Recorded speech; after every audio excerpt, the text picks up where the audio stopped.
Welcome into this Thursday night edition of the Oxford Exxon Podcast. It is a hand-raised guys edition. We will follow along in the live stream. We'll take some calls tonight. We'll hit a couple topics off the top, I assume, as well. So settle in for the next little bit as we're here with you. Neal reminding me to silence my phone there with that retweet, so doing that right now. I did my watch. I didn't do my phone. Anyway, we'll be with you for a little bit. So I hope you maybe have a beverage in hand. We've got the news on right now, waiting on the president's speech at some point tonight, I assume. So we're hanging in. Really, nothing else on tonight, is there? Because there are no. I mean, all jokes aside, there are no basketball sports, right? tonight. Yeah, okay, that's what I was asking. That's what I was basketball tonight. Where I was going. So we'll that big bad boycott lasted all of a day, though. we'll get into a little of that today on the show that's brought to you every single day by the Oxford Exxon, Highway 6 West in Oxford. Head on over there to our local Blue Sky location or any Blue Sky location in the state of Mississippi. You get great lunch specials. You get a lot of different stuff, including the Speed Pass Plus app, because it's the most efficient and best way to get on with your day and fill up with fuel there at the Oxford Exxon. They've heard, like I said, we talked about the Boudin that's very good, and a lot of different options there with all Blue Sky locations. So take care of that. Again, coming to you from the Clark Ford studio. We are Clark Ford's in Amory, Mississippi. 662-257-1900 is the number. Call it. Ask for Corey Clark. Tell Corey what Ford product you're looking for. He'll send you a quote within 15 minutes in business hours. It's right to the bottom line. No hassle, no haggle. You get your quote, and the rest is up to you. You can shop that quote around, or you can do what I've done, what I recommend that you do. And that is hop into a Clark Ford today. You'll love the service. You will love the product. You'll love everything about it. Corey wants to be your car guy. He wants to be your truck guy. People say, what does that mean? Call the number. You'll start to find out. 662-257-1900. Guest, join us on the Rafters Music and Food Hotline. Rafters on the Water is open. It's located at the Sardis Marina. You can come experience outdoor dining unlike any place in North Mississippi. Shrimp, catfish platters, gourmet burgers, po' boys. It's Wednesday and Thursday, 3:30 to 10. Friday through Sunday, 11 to 10. Picnic-style dining area, Zydeco shrimp, crawfish, egg rolls, fun cocktails. Everything's there. You can get curbside. You can get to go. 662-712-6162. Also, Rafters on the Square is open. If you're in Oxford for the weekend, looking for a place to grab some lunch, grab a dinner, grab some drinks, Rafters on the Square is the place I would recommend. So we'll jump in. I'm trying to think any actual news related to Ole Miss today. I can't really come up with much that I'm aware of. The SEC did reset some Olympic sport dates as far as what they can do when their season starts. Yep. Some things along those lines. Here, I've got it here just to run through real quick. They had initially been postponed through the end of August, essentially. Let's see. Soccer is going to run from weekend of September 18th to November the 8th, 8 total weeks. They'll play. Let's see, 8 regular season matches plus at least 2 tournaments, 2 matches at the SEC tournament. Not able to talk right now. Probably ought to get a little better at that. Volleyball running October 16th, November 27th. 6 weeks of competition there. That's it? Says compete against 4 opponents, and then you play them twice on the same weekend. It's only 8 total matches, period, for volleyball. Remember, though, these sports don't have championships. Don't some sports do some in the fall now, and they're going to finish in the spring? That's what I was trying to get to. I think there is a little bit of that. I'll get there in a second. Golf and tennis, they can compete in up to 3 team events that cannot take place earlier than October 1st, and they're limited to events involving only SEC members or non-conference teams from the same geographic region. Let's see. There was a spring something I thought. I'm looking for it now. Yeah, SEC soccer and volleyball will participate in spring competition as well, with details of formats contingent on final decisions by the NCAA to conduct spring championships. So they're expecting the NCAA to reinstitute championships for the spring and them do that. So are they assuming that this virus is going to go away? That appears to be the assumption, yes. Gosh. That appears to be the assumption that in the spring, all good. So, yes, soccer and volleyball can do that. So, very shortened seasons in the fall for those sports. It mentions that, Malloy's very worried about cutting fan attendance at matches. I mean, it's going to go from 0 to 0. Yeah. But basically the same as the rifle team. Baseball, I put this on the board a little while ago. They're going to do fall ball from September the, I think, 18th is what I wrote. And then it will end with the Pizza Bowl on October 30th. I mean, according to the executive orders, you would be able to go because 25% attendance inside stadiums and arenas, and you're not going to have 25% attendance in a fall scrimmage. So they can't play anybody else, but they can play themselves, and they can have practice for that amount of time. So that is that's where we're at. I think that's pretty much the only news coming out of anything to today. I think baseball gets played in the spring. I really do. I would be a little shocked right now if it wasn't, frankly.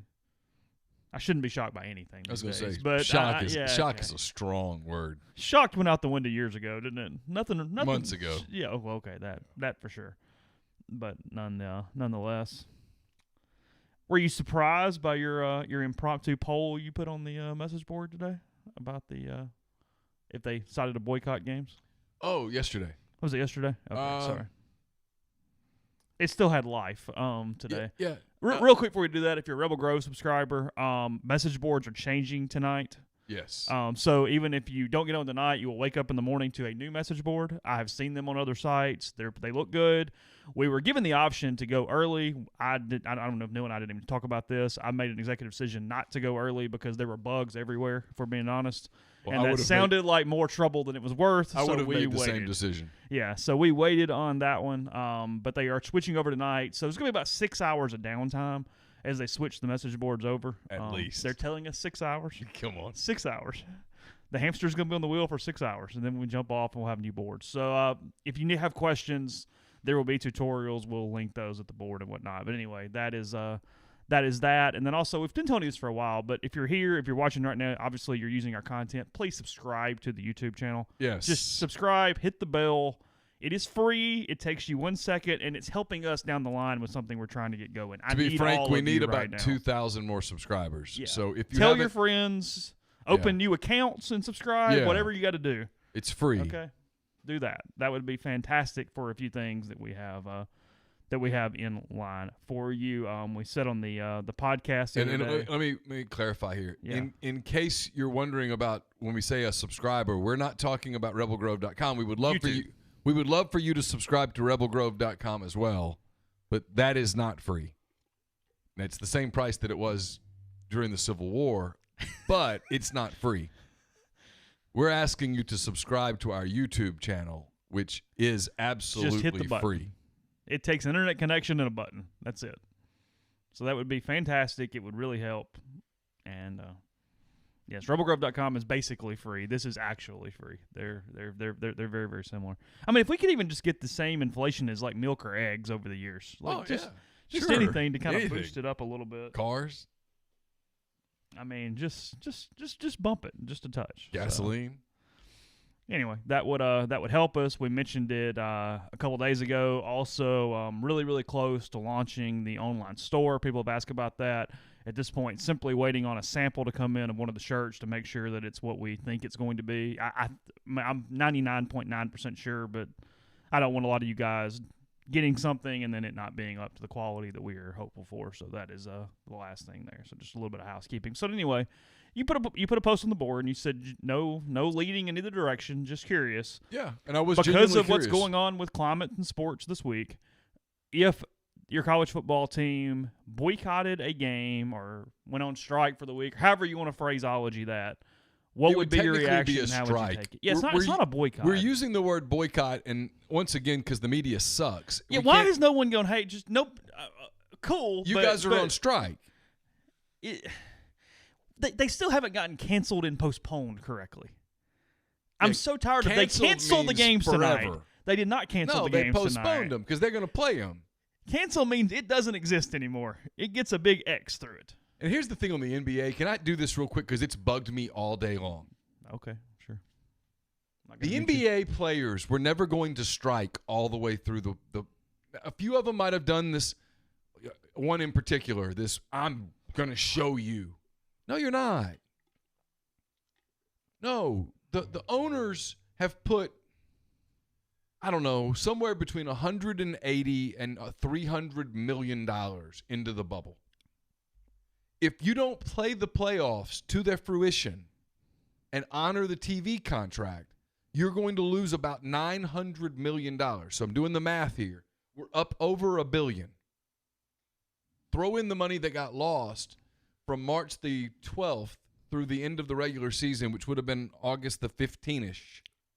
Those dates where you normally would have had fans in stands drinking $10 beers, $8 sodas, buying $50 T-shirts. You lost all of that. So call that another, I don't know, $100 million. Sure, yeah. The owners are out $1.3 billion-ish at that point. They're going to take the collective bargaining agreement, which they already hate, and they're going to light the damn thing on fire at that point. Then they're going to say, so wait a minute, we don't know if we open the season in December the 1st. We don't know we can have fans in our stands. There's nothing in this for us. We made a deal. We brought you down here. We did everything for you that you asked for. Ran it very well from a pandemic standpoint. We gave you everything that you wanted. We did it, and you bail on us over something we didn't do. I don't know how we, as owners, can stop something from happening in Kenosha, Wisconsin. So here's the deal. We're not playing next season. That was the message that they got across to the players.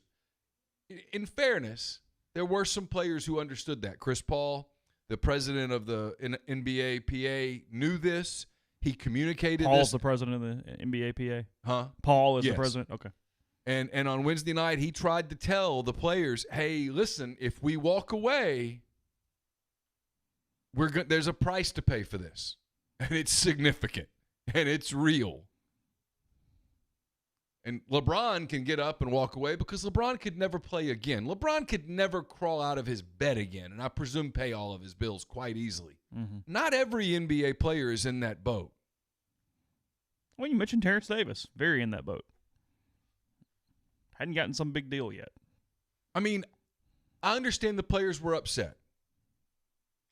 What the Milwaukee Bucks did yesterday, they're being built up as heroes. Do they do that if they're not up 3-1? On the off chance that the other team doesn't boycott Oh, two I with don't you? know. It wasn't well thought out. It just wasn't well thought out. It really wasn't well thought out at all. The Bucks coaches didn't know. Hell, the Magic didn't know in the other locker room. Right, yeah. It just wasn't well thought out. It was a decision that I think is going to hurt the league moving forward.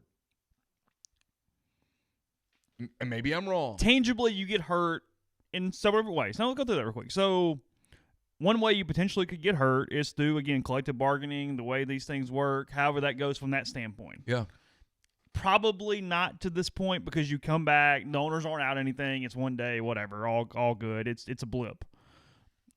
I think I saw, I guess it was Richard Deesh, who we mentioned with the really good media column earlier in the week. He does media stuff all week. He goes, basically that everybody's going to talk about ratings tanking and everything else, but all that really matters there is what the rights deals are the next time. Because if the rights deals go up, none of the other stuff really matters. Right. And that is very true to a very large extent. However, I do believe a huge drop in participation from a viewer standpoint and just bad ratings overall is a problem, even if your rights deal is whatever it is. Rights deals, I mean, I think he called them the Glengarry leads, like coming from the movie, like because they always go up. It's always going to work out, and I get that. At this point it has. But at the same time, if you lose your viewership and you lose a percentage of people who was following your sport to any degree whatsoever, that's a tangible, pretty big loss. Yes, I mean, that's not nothing. No, and that's something the owners are trying hard to stay the hell away from. Well, and the owners are trying to explain this. And a lot of the owners, I mean, look, not all owners are great business people, but most are. And most of them are trying to explain your platform is playing. That is where your platform is. You can walk away if you want to walk away. But there are ramifications for that. And football season is right around the corner. The NFL starts 2 weeks from tonight. And even if the NBA was absolutely just rolling, it's going to get squashed by the NFL. And now you pushed it back 3 nights. And you lost momentum on these series. You absolutely lost momentum. I'm an NBA guy. I love it. Now, does that matter? I don't know. Yeah, I mean, and the answer to a lot of these questions is I'm not prepared to sit here and go, the NFL, the NBA is in trouble, and I'm not prepared to sit here and go, oh, the NBA will be fine. I don't know. We'll see. I can tell you, I'm a person who normally would watch, and it's not the social stuff. It's just he just keeps going. After a while, you're just like, okay. I don't know that I'll pick it back up. And if I'm not picking it back up, there's a lot of people that aren't touching it.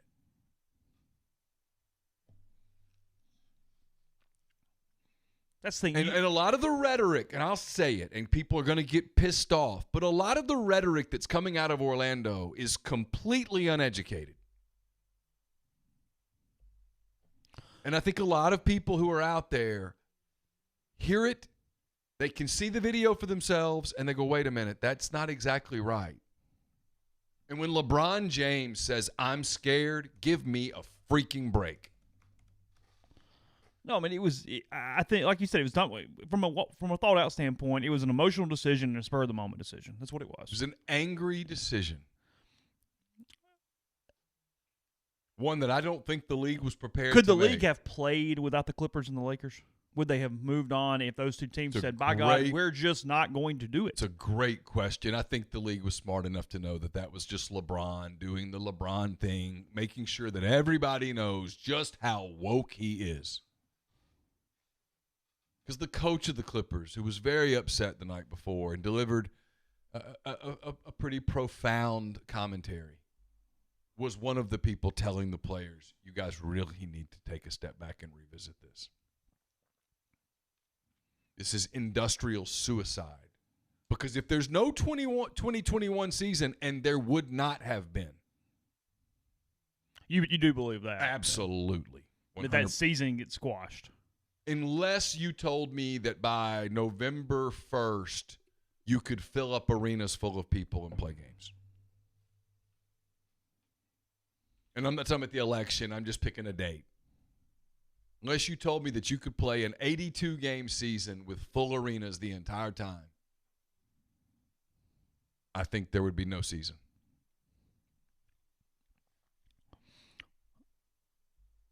I'm uneducated here. Are they at the moment planning, if worst case, to still bubble to start next season? I don't know. I don't think either side would do that right now. Okay. The players are miserable. And look, you've been bubbled up for 2 months away from your family. I don't doubt for a minute that is stressful.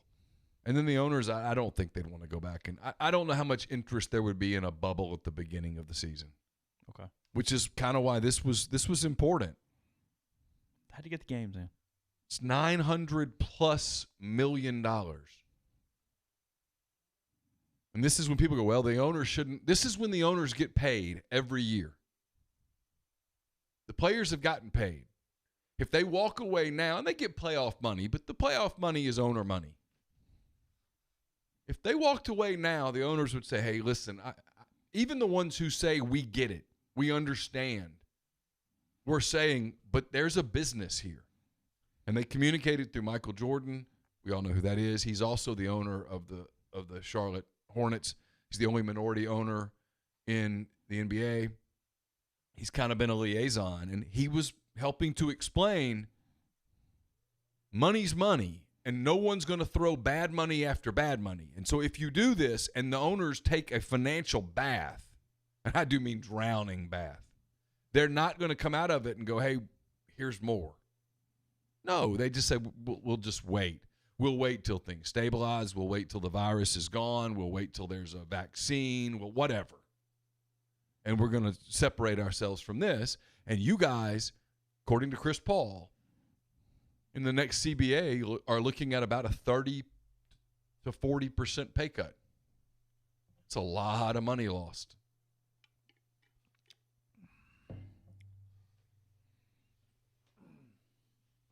When is baseball starting back?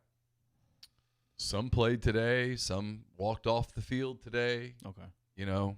So that was more scattered. There's not. Yeah. Okay. Yeah. You know, they're. I got a little frustrated. The only thing with baseball today I got a little frustrated by was I think it was John Heyman today.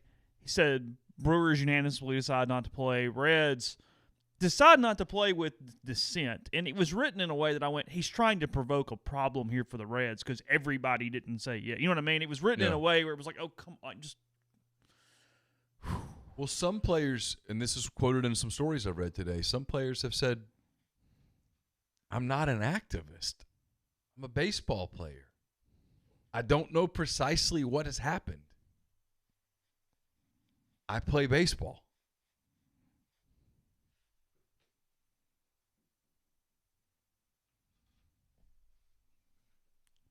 Does Bauer up anything on Twitter today? I haven't looked to see. I've had a fairly busy day. I didn't see what he has or has not put out. He's become one of the more vocal players at this point in all directions. So.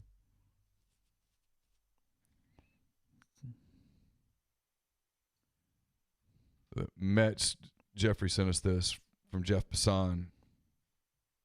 Video of Mets general manager Brody Van Wagenen discussing a plan in which he says Major League Baseball wanted the Mets to take the field, leave it, and return an hour later.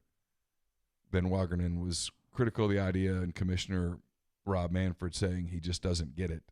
So baseball told the Mets to do that? Well, said, if you want to do this, come back in an hour and let's play the game. Okay. Oh, not the whole thing. Right. Is that right? Am I Right. They weren't telling the Mets to walk off the field. They were saying, if you're going to do that, okay, gotcha. We'll, come back in an hour. When you first said that, I thought you meant they were telling them to do the whole no, plan, and no. I was confused. Okay. No. All right, that was it. Sorry. I mean, it's hard to give Manfred any benefit of the doubt ever. So I mean, it's yeah. I mean, my only question, and this is a legitimate question, and I want to get off the topic because we have some fun at some point tonight. What is it that the owners are supposed to do?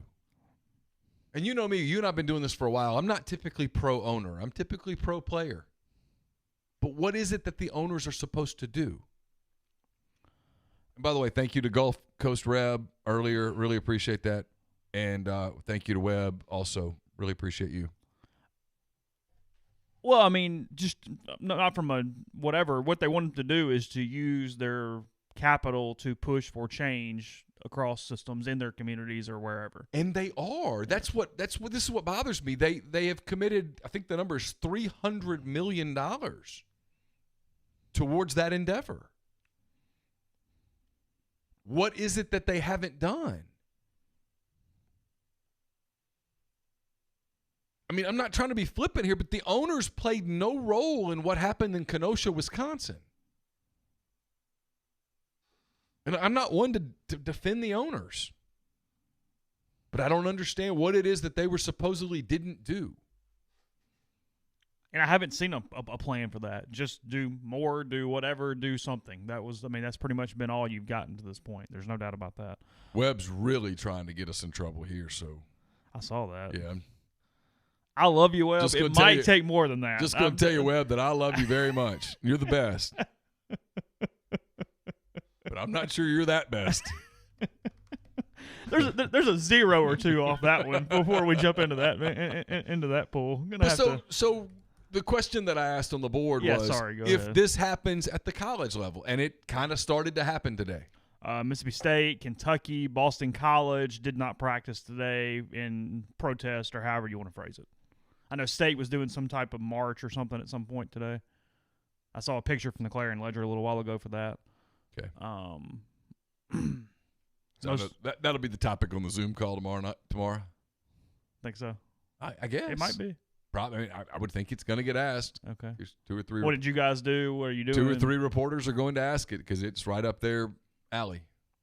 Who asked the other day? Was it a regional or that guy? I can't remember. It wasn't a local one. No, it was a Jackson TV guy, I think. Is that what it was? Yeah. Okay. But anyway, go ahead. If that happens, what are your thoughts? And I gave a series of things. If they put slogans on their jersey, if they kneel for the national anthem, if they kneel at another time because they couldn't kneel for the national anthem, if they boycott a game, all of these things. I think these are all things that you have to watch and you have to talk about because it's It's happening in every major sport right now, and it stands to reason that the college players will emulate that. And you saw that today with the schools that you just mentioned boycotting practice. And to this point, I mean, with the NBA, because they're going to play the games, they're going to get the same amount of money. There's no technical loss here. It's why boycott has been absolutely the wrong word too. To this point, it's just been a bunch of peaceful protest. You know what I mean? Like there's no harm anywhere. It's fine. I mean, okay, had the right to do that. Now again, you have real world issues if you extend it. But to this point, everybody's getting back on fields. I mean, I would assume a lot of those people are going to practice tomorrow and the next day or whatever. I mean, more than any other sport, college football would be huge news should it happen. There's no doubt about it. Didn't take the field for a game. If they did what the Milwaukee Bucks did yesterday, if they did what the Milwaukee Brewers did yesterday, what the Seattle Mariners did yesterday, what the Houston Rockets and Oklahoma City Thunder did yesterday. Does that cause a prorated rights contract? I don't know. Because a game is not played? I don't know. I don't know how any of it works.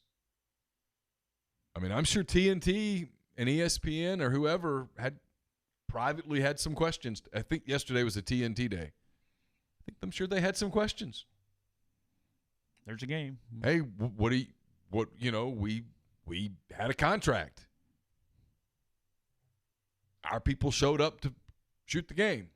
Yeah, I mean, good point here. I mean, Big Ben says football has one game a week. It's a much bigger deal. Yeah, I mean, you miss one football game, that's the equivalent of 8 basketball games. Listen, there's going to be pressure on NFL players to do this. I mean, you want to make the ultimate professional sports statement? Let an NFL team boycott a game. Let the NFL boycott week 1 of the games.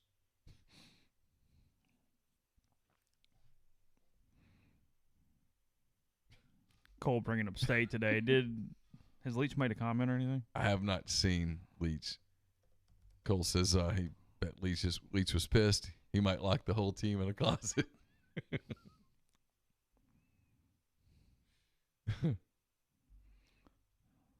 That's good. Mike Leach still trying to get past his earlier gaffe in the year.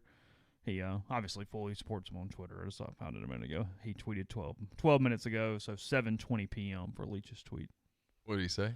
He said, "I'm proud to be the head football coach at Mississippi State. I applaud our players for expressing some of their fears and anxieties today. I support them and look forward to working with them tomorrow to use football to elevate us and the people around us. Hell State."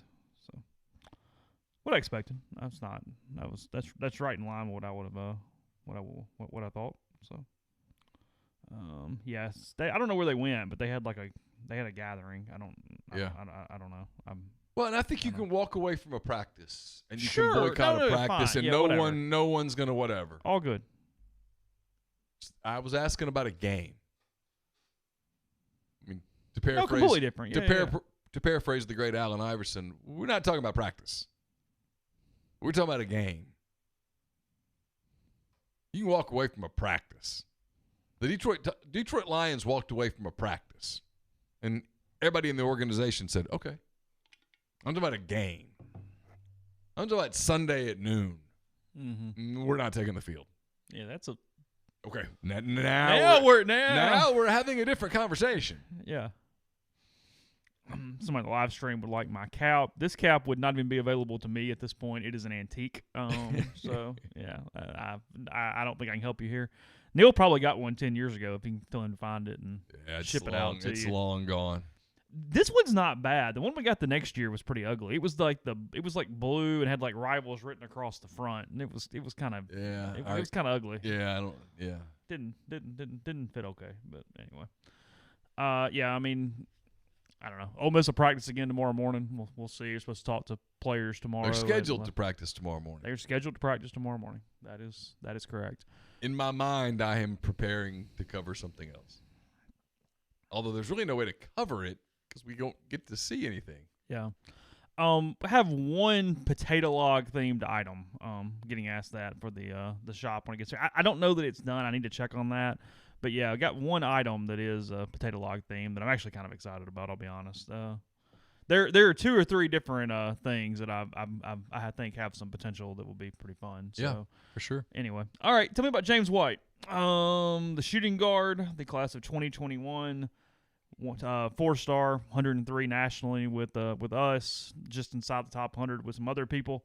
Yeah. He commits to Ole Miss. What we know about him?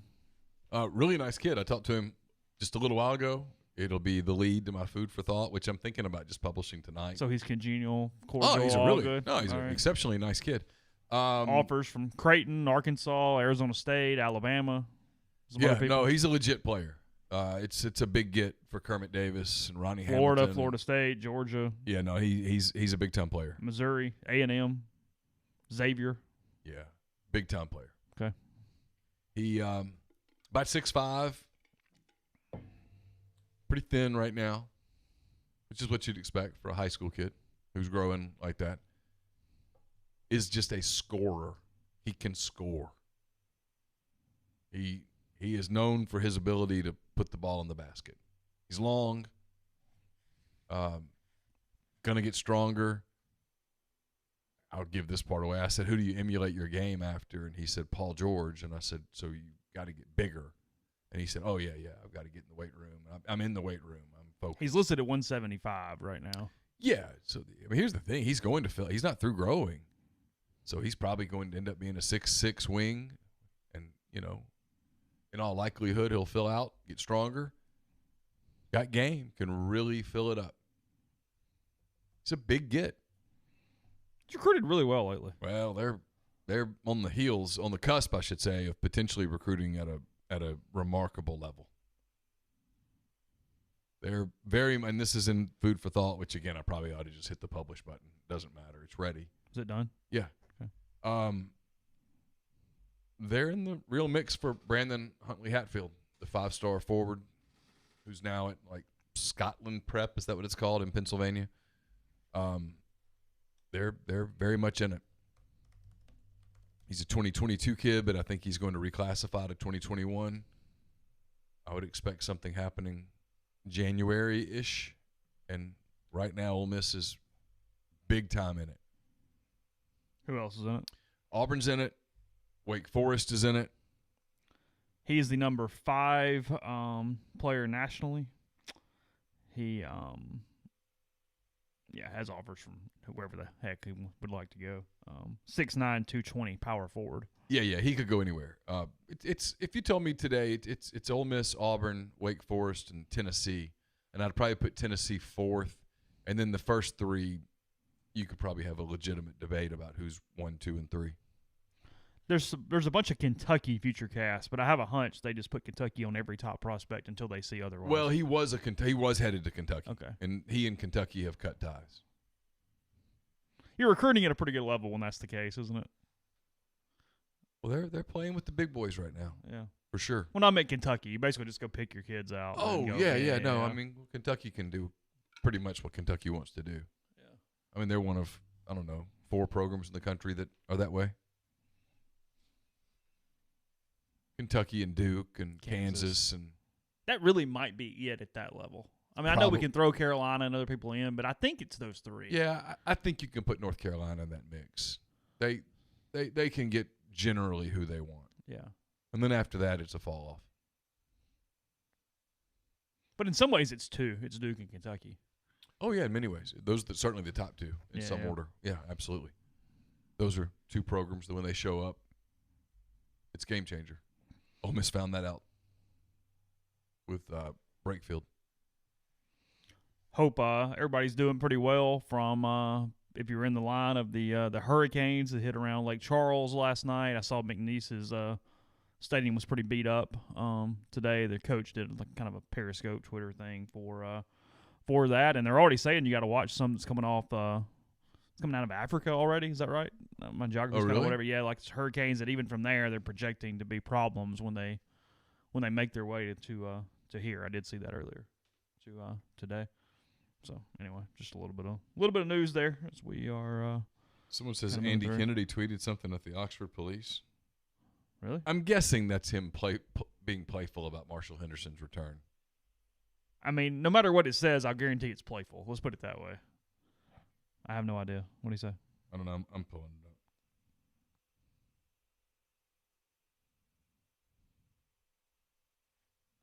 up.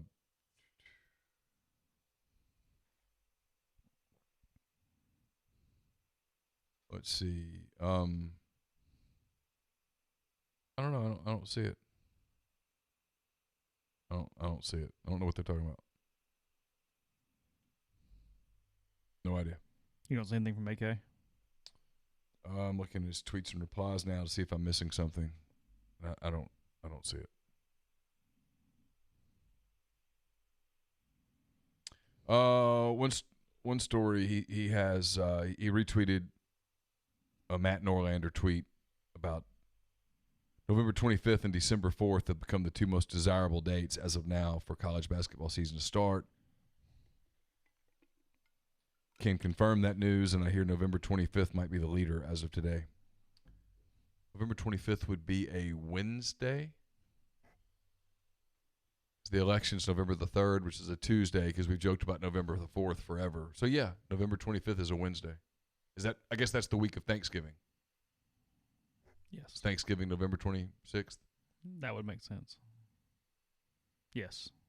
Ole Miss plays Mississippi State.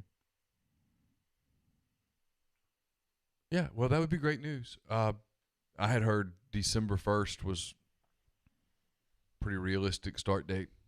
So if people are thinking that they can start the basketball season in late November, that's day before Thanksgiving. That's incredible news. Did you expect fans? I just don't think you can play much college basketball without fans at some point. I really don't. I mean, from a financial standpoint, from the whole putting a basketball team in a bubble thing blows my mind. It just makes me want to punch stuff. The whole college basketball in a bubble thing is just ridiculous.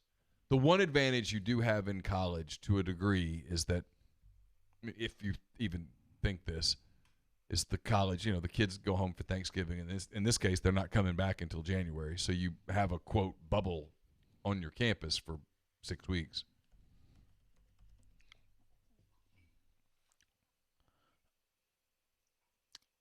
That is going to be a tough ticket to sell until there's more information. Like, I know Ole Miss has had players calling season ticket holders trying to push tickets this week. Yeah. That's going to be tough sledding right now because you just have no idea. You're already in whatever you're doing from football at this point, which takes precedent for a lot of people. I mean, that going to have your work cut out for you for basketball tickets at this moment, trying to get some pre-sales done. Because you can't even think about throwing a schedule at anybody. I mean, no, they have a schedule, but they don't have a schedule. No, they don't have a schedule. But I do think they're going to play a season. I'm with you. I'm moving in that direction quickly. The only thing I'm going to say is that some of these schools have got to stop the COVID chasing that they're doing. It's happening all over the place. These schools are just terrified, and we in the media have done a Frankly, it's more the media's. I mean, we have done in this instance, it's actually more media because a lot of schools, maybe I'm wrong. Maybe there are some doing it. I don't think they're necessarily going, hey, we're going to go do everybody at the dorm and every Greek house and every whatever. I think athletes are the only ones subjected to that. Yeah. I think what's happened is a lot of kids are going to the student health center, and the student health center is then posting the results. I mean, that at the end of the day, that's not really on the school. I mean, that kind of is what it is. The media has done a phenomenal job of scaring the living hell out of 18, 19, and 20-year-old kids who, for whatever reason, and I guess it's because they're 18, 19, 20, and they don't spend a lot of time consuming mainstream media, or media that refutes mainstream media, they have spent a ton of time hearing that, and they act like it's a death sentence. Oh, God, I'm positive. Write my will.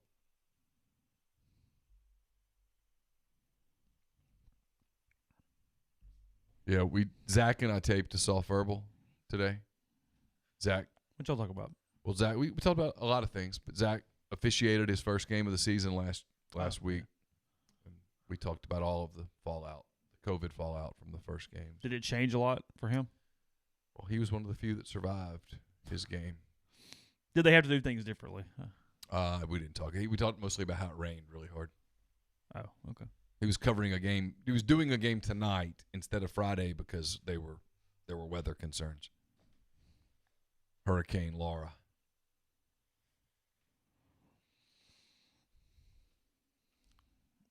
Are we getting slashed by rain tonight and tomorrow? How are we getting hit by I think this? we're supposed to get a little rain. Okay, nothing, whatever. I don't think so. I don't think it's supposed to be real bad.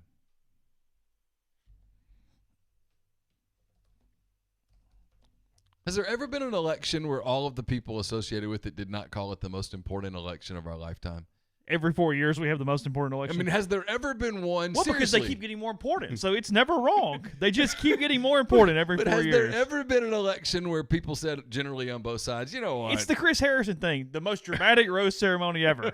Well, now we're having the most important election ever. Has there ever been one where people said, this one really doesn't matter. It's all going to be okay?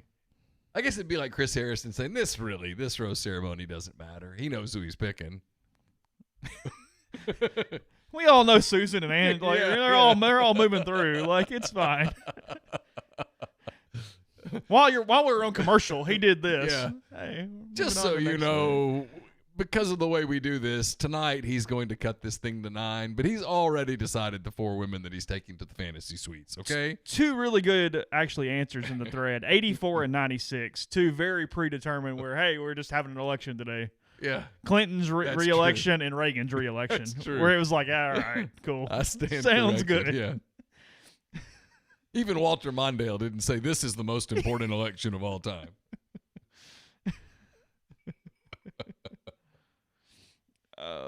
We will open up the lines a little bit, Webb. We appreciate you again. We will get to Bubba if he's around. We'll hear about 3 and 8 in the tow truck business as we move through our evening.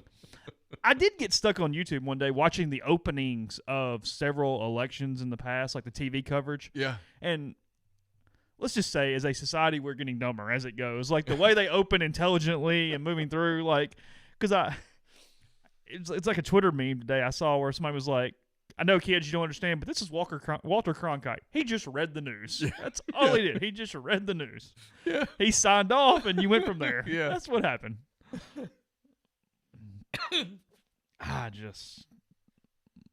Yeah. Oh, gosh. No, Ryan says, without COVID, would 2020 be somewhere 96 or 84? No. It would have been, it would have been at least more contested than that, no matter what. There's way too much volatility and people on each side for it to be anywhere close to that. Just not possible. So no. I would like to see those 2 maps though, had it not happened, just to be curious on what it would look like.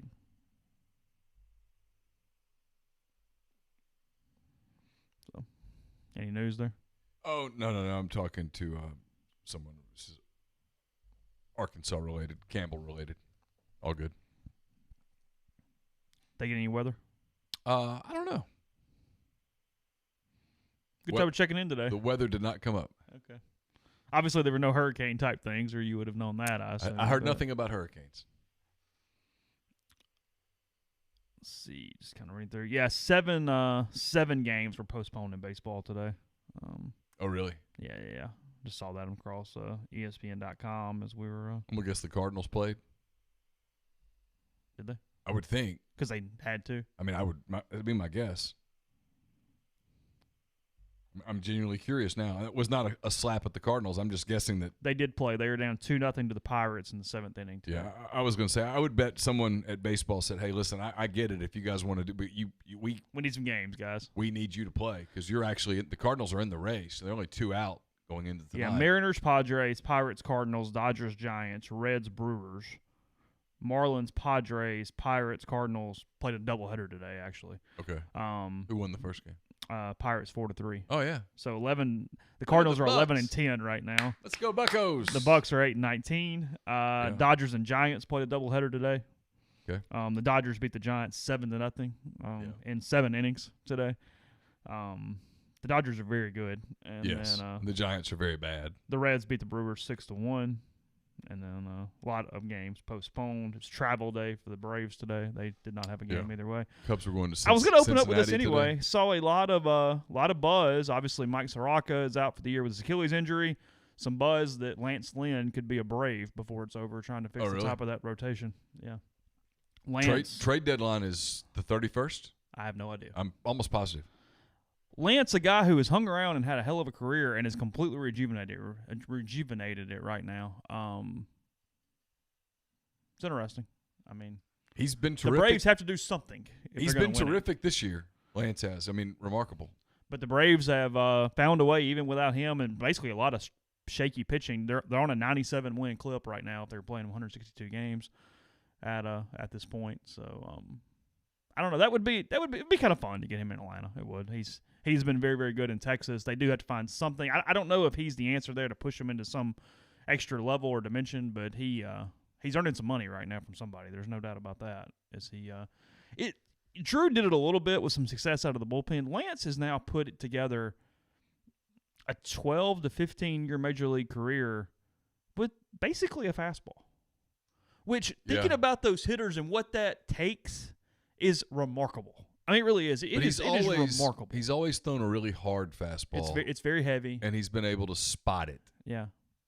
And he had a period in his career where he got hit for a little bit. Oh, yeah. And then he's kind of thought his career was over, frankly, several years ago. Kind of came back. He looks like he's in better shape now than he was in a few years ago. But from the standpoint of starting pitcher with this level of success, I would assume some of the worst secondary, and this is a compliment, some of the worst secondary stuff and how good that pitch has to be. Day after day after day, people seeing him multiple times a year, just the way it works out. I mean, it's phenomenal. Ben Leslie has asked a couple times about Eli Johnson. Okay. I'll answer it. I think he found out at some point before preseason practice actually began, and I mean in the day or two before, that he was not going to be the starter and decided to walk away. I have no idea about the transfer portal and what that's about, whether he's legitimately going to transfer. I think a couple of years ago he was going to transfer. I think he'd already picked a place that he was going to transfer, and then injuries and stuff happened, and he ended up playing, and Big Nell and Luke talked him into staying, and he was a starter. I don't know if did he start the whole year last year? He started damn near all of it, if not all of it. I just don't think he was going to be the starter this year, and now that the NCAA rule has changed, he technically has 2 years of eligibility left.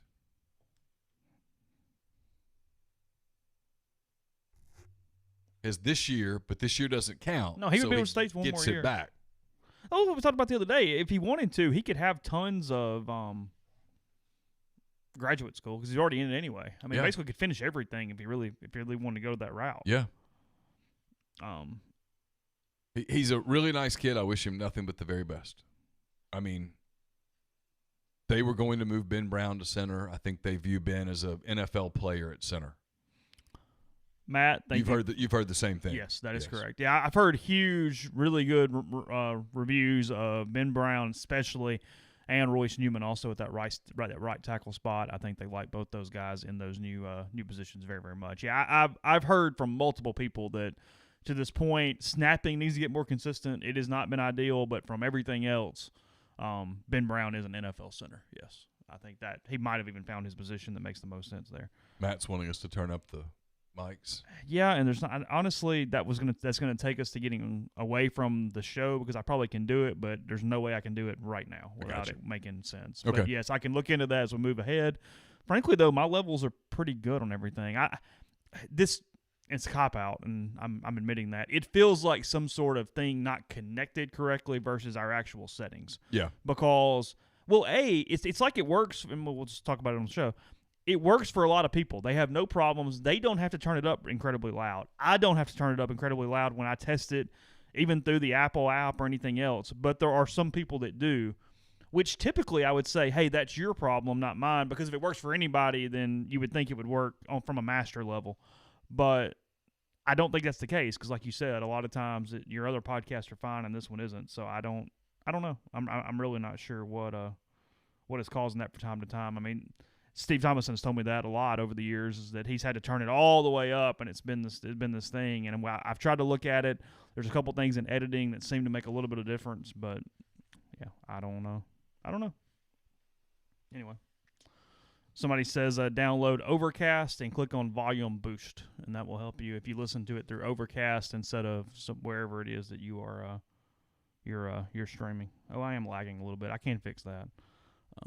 I'm looking at Avery's talking about Zach Berry. Says he's on the keyboard on the soft verbal when he's banging on it. I've had to a few times say, "Everything okay?" Oh, really? Yeah, because he's just so loud. Just typing away. He's just banging. It's probably a mic thing because it happens to me too. If we're on Zoom, everybody's like, "Hey, you got to quit typing." I'll get that in the thing, but here it doesn't. These mics are really good. It doesn't pick up things outside of what we're actually what we're actually doing. But we did a soft verbal today. We talked about Brandon Huntley Hatfield. We talked about Arch Manning. We talked about the Lane Kiffin's comments the other day about how this new rule about what we just talked about with Eli Johnson is going to change recruiting for the next few years. There's going to be a lot more 2-year grad transfers. And so, yeah, I mean, we talked about all of those things. It was a good podcast. We did talk at the beginning a little bit about the NBA thing because it was breaking as we were talking. We've been scolded for that by a couple people. We did that. For talking about it, or for talking about it when you did? We were talking about it when we did. Okay. And then I taped a beer garden today with Neal Stratton of Inside the League. We talked about how scouting will change given the COVID stuff and some of the leagues not playing this year. And we also previewed the NFL. You will be pleased, at least with you will. If his prediction comes true, you will probably be happy. He believes the Saints are good this year. He does. Sure, maybe. The scar tissue is not just present, but like is sticking out inches and feet at this point. So it just kind of is what it is. Like it's whatever. I mean, I will get fully engaged because the window is I mean, it's starting to really close now. I mean, you better enjoy these last. Well, even Neal. They can retool it, but even Neal admits that it's kind of time. I mean, we basically ignored the salary cap for a long time. That's just sort of a suggestion more than a real thing.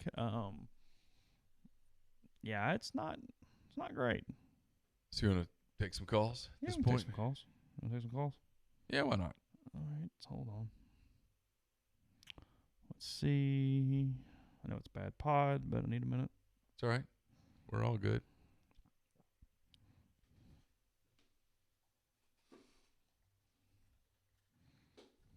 I think I am going to go in and publish that. Your food for thought. I think so. It's done. While we're doing this, also details later, but a couple different ways to do some stuff with this here coming up over the course of football season, just kind of moving forward, period. And then I know everybody's trying to figure out what they're doing from a ticket situation, games and whatnot. We're going to do our best to entertain you as much as possible during that as well. Let's see. Dax Barron says, appreciate the super chat. He's stuck working from home and only see your two faces and Olivia Amato Peloton run. Y'all lose on appearance, but still love you. So that's a Neal thing because I have no idea. I like Olivia. I do some of her classes occasionally. How many, how varied are you with your classes? Pretty varied. How many different instructors in a week, give or take? All right, I'll tell you. Okay. I forgot that, Sammy. I will send that. I will invite Billy Chappell's masseuse on the show tomorrow. I'm sorry. I completely forgot once we had that conversation. I appreciate the reminder. We'll get to that. So this week I've done classes with Matt Wilpers, Jess King, Alex Toussaint, Sam Yo, Christian Vandevelde, Dennis Morton, Matt Wilpers, Kendall Toole, Olivia Amato, and Leanne Hainsby. And another Leanne Hainsby. So you do have your favorites. Yeah. I mean, do you try to catch them live, or do you do a lot of replay mostly stuff? Just replay stuff since COVID's happened. Why is that? Because they're not doing it Well, it's just sometimes it just works better that way for me. I don't alter my schedule for theirs. I mean, Leanne and I have a relationship. It's rocky at times, but she forgets my name frequently and just calls me Peloton. But she's talking to me. This is the sequel for Her, by the way. That's what we're doing here with Neal and his Peloton. Let's see. Okay, calls are live. Putting the number up here in the next. Okay, well, that took a while.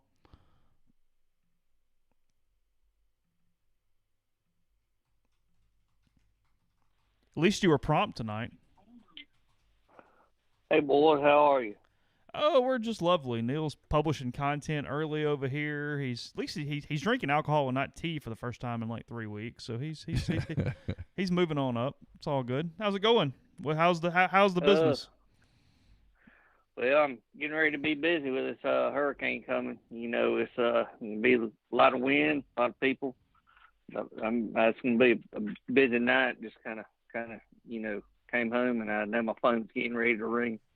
So I've been drinking tonight at all. Oh, nothing? Nope. Gonna make a lot of money tonight, Chase. Got to pull off people. So it always happens. Drive too fast in the rain. So anyway. So what are you doing tonight? Like that? Is that sweet tea? Is that some kind of carbonated cola? What are we doing? Mountain Dew. Mountain Dew. Leaded or unleaded? Oh man, you got to roll with the dew all night. So that'll keep you up.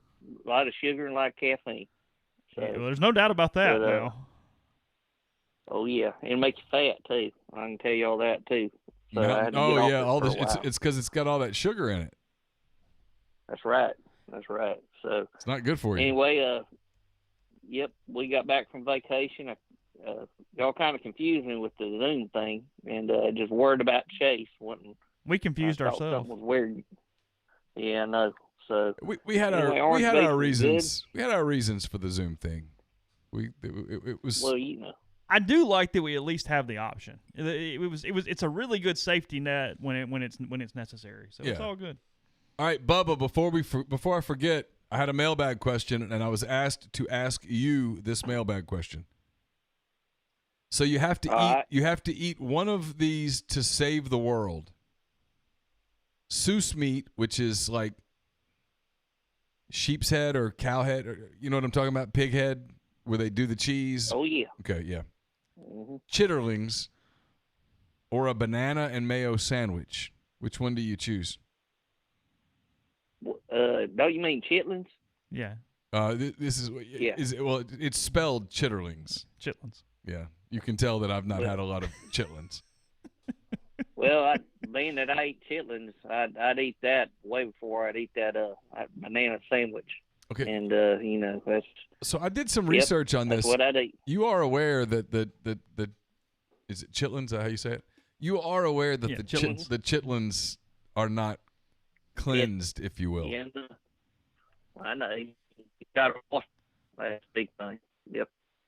Been eating it my whole life. I grew up in the mountains, boys. So But do you like liver, Rocky Mountain oysters? Where are we going? Where's the cutoff? No, it doesn't bother me. Okay. I grew up in the holler. I mean, that's if y'all only knew. You like liver, Neal? Dirt. Not particularly. You don't? Okay. Yep. So I tell you what, I got sun poisoning in Orange Beach, boys. Kind of put me down for about a week. My granddaughter decided to put Hawaiian Tropic oil on my back, and it wasn't sunblock, and I got fried like a lobster. So anyway, I would have tanned her out, I swear, boys, if I didn't like her so much. She's definitely my favorite. So, and anyway, you admit out loud that you have a favorite. Oh, of course, a girl's gonna be your favorite. I mean, that's the way it's supposed to be. Your granddaughter. Yeah, that's true. She's my favorite by far. I'll tell the boys that too. So she don't act like a fool like that. So she don't burn stuff down or shoot you or just. I mean, we were at Victor Island. Those little hellions tried to run me off the road on the go-kart track. Yeah, well, and that's what happens. Yeah, well, I was also a little drunk too. So, and they always call me G-Bub, but that's it is what it is. So, anyway, how's the puppy? Other than that, he's good. Miller is going to be probably the best of the three. I hate to say that, but I don't want to curse him. But he's smart. He's show dog, really. When you think about it. Well, I don't think so. I think he's going to be a workhorse. I think he'll be good hunting? duck hunting. Well, probably. No, he's a duck hunting dog. Okay. So yeah. I think I'm gonna. He's not a blue tick healer. So yeah, that's a good point. Anyway, yeah. So anyway, I got one question Sure. for you boys. What do y'all think? Not super political, but do y'all just think Biden's senile? because they don't want to debate. That's him, not and super I just political. wanted- What would be political, Yeah, Bubba? fill me in on what would be super political. I'm curious now. well, I didn't say anything about BLM now, did I? No, You know, didn't say anything about that. that's a Yeah, great don't point. ask Webb's question, and then Yeah. we'll be happy. That's all good. So No, I ain't gonna. No. Hey, Do I I'm think trying he's to keep y'all senile? in business. Yeah, I think he is a little bit. I mean, I think if you look at the videos of him from 2016 and the videos of him now, he is. Now, I don't think he is as out of it as some of the people have tried to portray him, because he's had some moments where he did well. You know, but no, I don't think he's as sharp today as he was, you know, in 2008, 2012 when he was on the campaign trail as the vice presidential candidate with Obama. Yeah, well, you know, we're all getting older. You just don't, you don't know. But anyway, I really hated about Eli leaving Ole Miss. That kind of makes me sad. It's going to hit us in the depth and everything. But I just wanted to say, thank y'all for taking my call, and I appreciate it. And I'm fixing to go to work, boys. I'll probably be up to about 4 in the morning. well, So good luck. I Hope really you have appreciate y'all tonight. hope you have a profitable night. Yeah, tell Mary we said hello.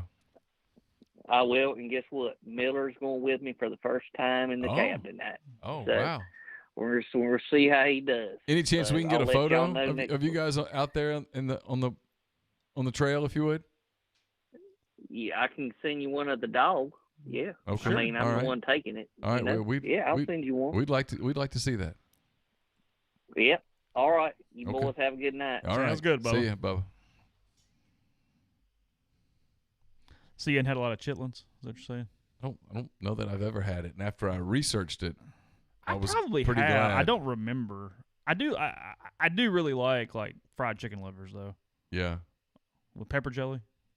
yeah. I don't. Not your area. Not my thing. And I'm fine with that. That's okay.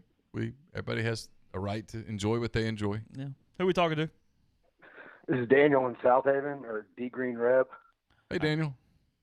Hey, I had a couple questions, but first I just wanted to say I've been working in radio in Memphis for like 8 years, and endorsements are like my bread and butter. That's what I sell more than anything, because they're so effective, and you guys do a freaking awesome job with your endorsements. I've dealt with some really stupid jocks that have really screwed some up in the day, so hearing y'all do it every day is pretty cool. Y'all do a really good job. That's very nice of you to say. Can we record you Yeah. and send that out real quick? Would it be Yeah. wonderful? Thanks. We have All this right. on. We have this taped. Yeah, Right? yeah, Good, yeah. good. I do not work in Memphis radio. No, I'm just kidding. But I was going to ask, I'm about to coach 7 and 8 year old baseball for the first time Yeah. this fall, and I want to see if y'all had any advice for me on that. Cut all the bad kids. Let's Yeah, see. yeah. Leave the entire infield in the entire game. Run them. Just run them. Only bat 9. Yeah. Suicides for missing signs. Yeah. Make sure that Cool. you have an indicator and that you change that when there's a runner on second. Yeah, and I did have a 9 and 10-year-old coach trying to steal my signs one year. really. Yeah, when I was I mean, it was like, okay, like, do we really want I'll to make plan this on stealing complicated? signs. Okay, well, hey, And then I was going to ask, and then I'll hang up so y'all can answer, but I have a lot of friends that are really like convinced that once we get rolling in basketball, that Kermit Davis is going to get an offer from Mississippi State and go over there. And I tell them, like, I don't see that happening. Nope, I nope, think he nope, has to nope, stay. nope, Nope. nope, nope, nope. Let me fill you in. That ship has sailed. Now, if Cool. you told me that Kermit got an offer at Kentucky or something and he said, "I'm going," okay, but no. Well, good. Okay, good. I'll tell him that makes me feel No better for shot. sure. No, there was a moment in his life where I think he was headed to be the coach at Mississippi State, and then Mississippi State went in a different direction, and I think The direction of Rick Ray. and I think to say that moment probably still motivates Kermit would be an understatement. So no, Our story to you since Kermit took the job is bet on Ole Miss with the line against State, and then bet on whomever is after that Yeah, for Ole Miss. yeah. Those are the 2 games you bet on in his tenure. yeah. Awesome, guys. I appreciate it. Absolutely. Thank you. I mean, there are places he'd leave for, but it would be one of the super elite jobs that anyone would leave for.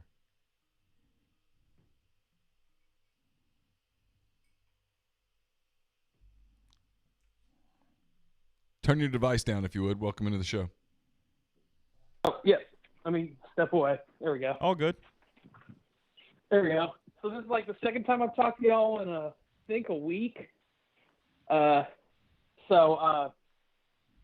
been weird with the whole flag thing. I have two questions. One's flag related, one's not. With the flag, of the final two choices, which one would you rather have, the Great River flag or the Magnolia flag? And then my second question would be, do you think that basketball is going to be playing the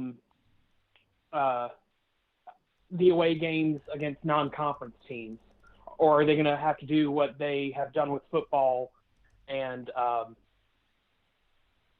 only played kind of like in their own type of bubble, like they're doing with football, where you're playing everybody multiple times to fill in those holes that you're not going to have with, like, if you're playing like McNeese State or whatever. Do you think they're going to actually play that schedule and actually travel to those away games that are out of conference? We'll probably should hit the first one first, because if Neal gets on the state flag thing, he has a favorite and he talks for hours. So if we do that, it's going to filibuster the whole show. We're going to have some problems. I'm going to have to Google the two flags. We all know that his favorite got booted off, the tree flag, which is my personal favorite because I made it. Yeah. I know that was y'all's favorite, so. I actually did like the tree flag. Oh, yeah. I'm for Chase has a stronger thoughts on this than I do. I don't have stronger thoughts. Look, you can say if you hate it. That's fine. I've heard worse. I've heard people call it the sapling flag, the magnolia menorah. I've heard everything, so I'm immune to criticism. I'll take it. The only thing I don't like about the river flag, is it just looks like a soccer crest. Well, see, that was one thing, actually. I was talking to Richard Cross about this. It was one thing we kind of liked, because I think you would sell a lot of merchandise with that on a hat. Okay. I think the crest would look really good on a hat and would sell. Okay. That was my biggest problem with all of it. Was I am a college student with little to no money, and I'm going up against essentially a juggernaut with dude has 20 years of marketing experience. I'm not going to lie. I do like the crest. Like taking the crest off the flag and putting it on the back of an Ole Miss helmet or a Mississippi State helmet, I'd buy that in a heartbeat. It looks really nice when you throw it in sports, but when you don't have it in sports and you have it on like a street sign or Welcome to Mississippi sign, it kind of loses its like edge, if you know what I mean. Wasn't the magnolia blossom, wasn't that some sort of, when we did this whole flag thing, it was the flag. 2020 has been the longest year ever. I mean, the flag thing happened in 2020 back in the summer, right? And we talked about replacing it, and one of the reasons you couldn't do the magnolia was because the magnolia was a symbol of some sort of Confederate battle, something or another. So you're trading one thing for another. They were saying that that there could have been the hints of it being representative of the Old South, but it's also the state flower. So it's kind of like you kind of have to take you don't really think about that history and don't adopt it for it represents the Old South. You adopt it for the fact that it was and is the state flower, and you can kind of get around that whole thing. And that was one of the problems one of the commissioners had with the tree, was they're like, well, the tree was adopted by the Confederacy. I'm telling you, as the designer of this thing, and I had my artist friend make my ideas, I never thought about the tree being a part of the Confederacy. I just thought it looked cool. Yeah, and so a lot of people are like, well, somebody could take it like that. Well, somebody could take the American flag and make it into something that it's not. And people can do that with any symbol. So it's kind of like you kind of have to take the good and the bad. You kind of have to hope for the whole, like, the magnolia represents the Old South, but you also have to look at it. It's like it's one of Mississippi's most unique things, most merchandise things that you see. Like people up here in Dayton talk about magnolias in Mississippi more than anything else. Okay. So you kind of have to like you're always gonna have the crazies that hold on to the Old South, but 99% of people are like, oh, it's just the magnolia flower. Okay, it looks nice. Yeah, the only again, I do not have a strong opinion here. I don't love the gold on the magnolia flag for whatever reason. I think that might be what turns me off from it a little bit. But the commissioners love it. You The know, commissioners love it. They're like, can we make it bigger? And I'm sitting here thinking, why? There's nothing gold. Like, was there gold found in Mississippi, or is it just be like, oh, it looks nice? If we're gonna go with symbolism, I'd go with the Great River flag because it's steeped in symbolism, and the Magnolia flag, which is still a nice flag, they're like, oh, let's add this gold strip because it looks nice. Like they added the gold star to represent the Choctaw Nation, which truthfully was the best addition they did for all the top 9 flags. sure. They added that to every flag, and it looks nice, but it has a history and a good history. So it was a fantastic addition. But with the gold stripe, there's nothing really there historically to add. Yeah. Your second question was about basketball, Neal. Geographically appropriate non-conference games, I guess, are possible. But That's my guess. I mean, it's just too early to say. No one knows. I mean, they're going to play a conference schedule. I think they'll play a few other games.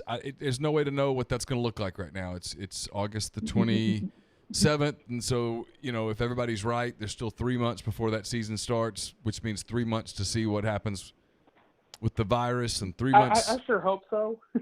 3 months to see what. I want to meet Marshall Henderson.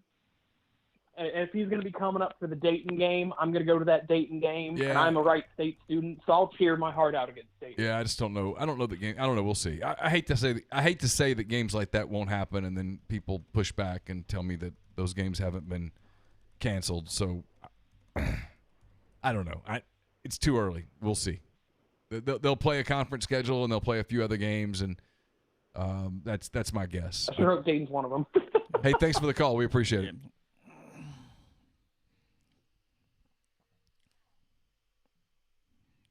Turn your device down, please. Who are we talking to? Hey, it's Jarrett in Long Beach. How's it going? What's up? It's going, guys. Really weathered the storm pretty bad this week, but we survived.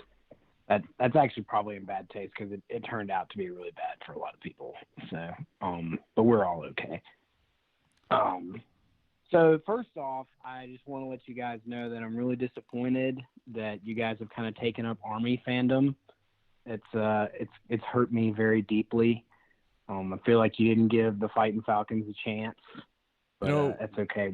We're for sale. And that's it's as simple as that. I mean, you can buy us. The gear we have gotten is what has been sent to us has been Army gear, and so therefore we are Army fans. I mean, this is not that complicated.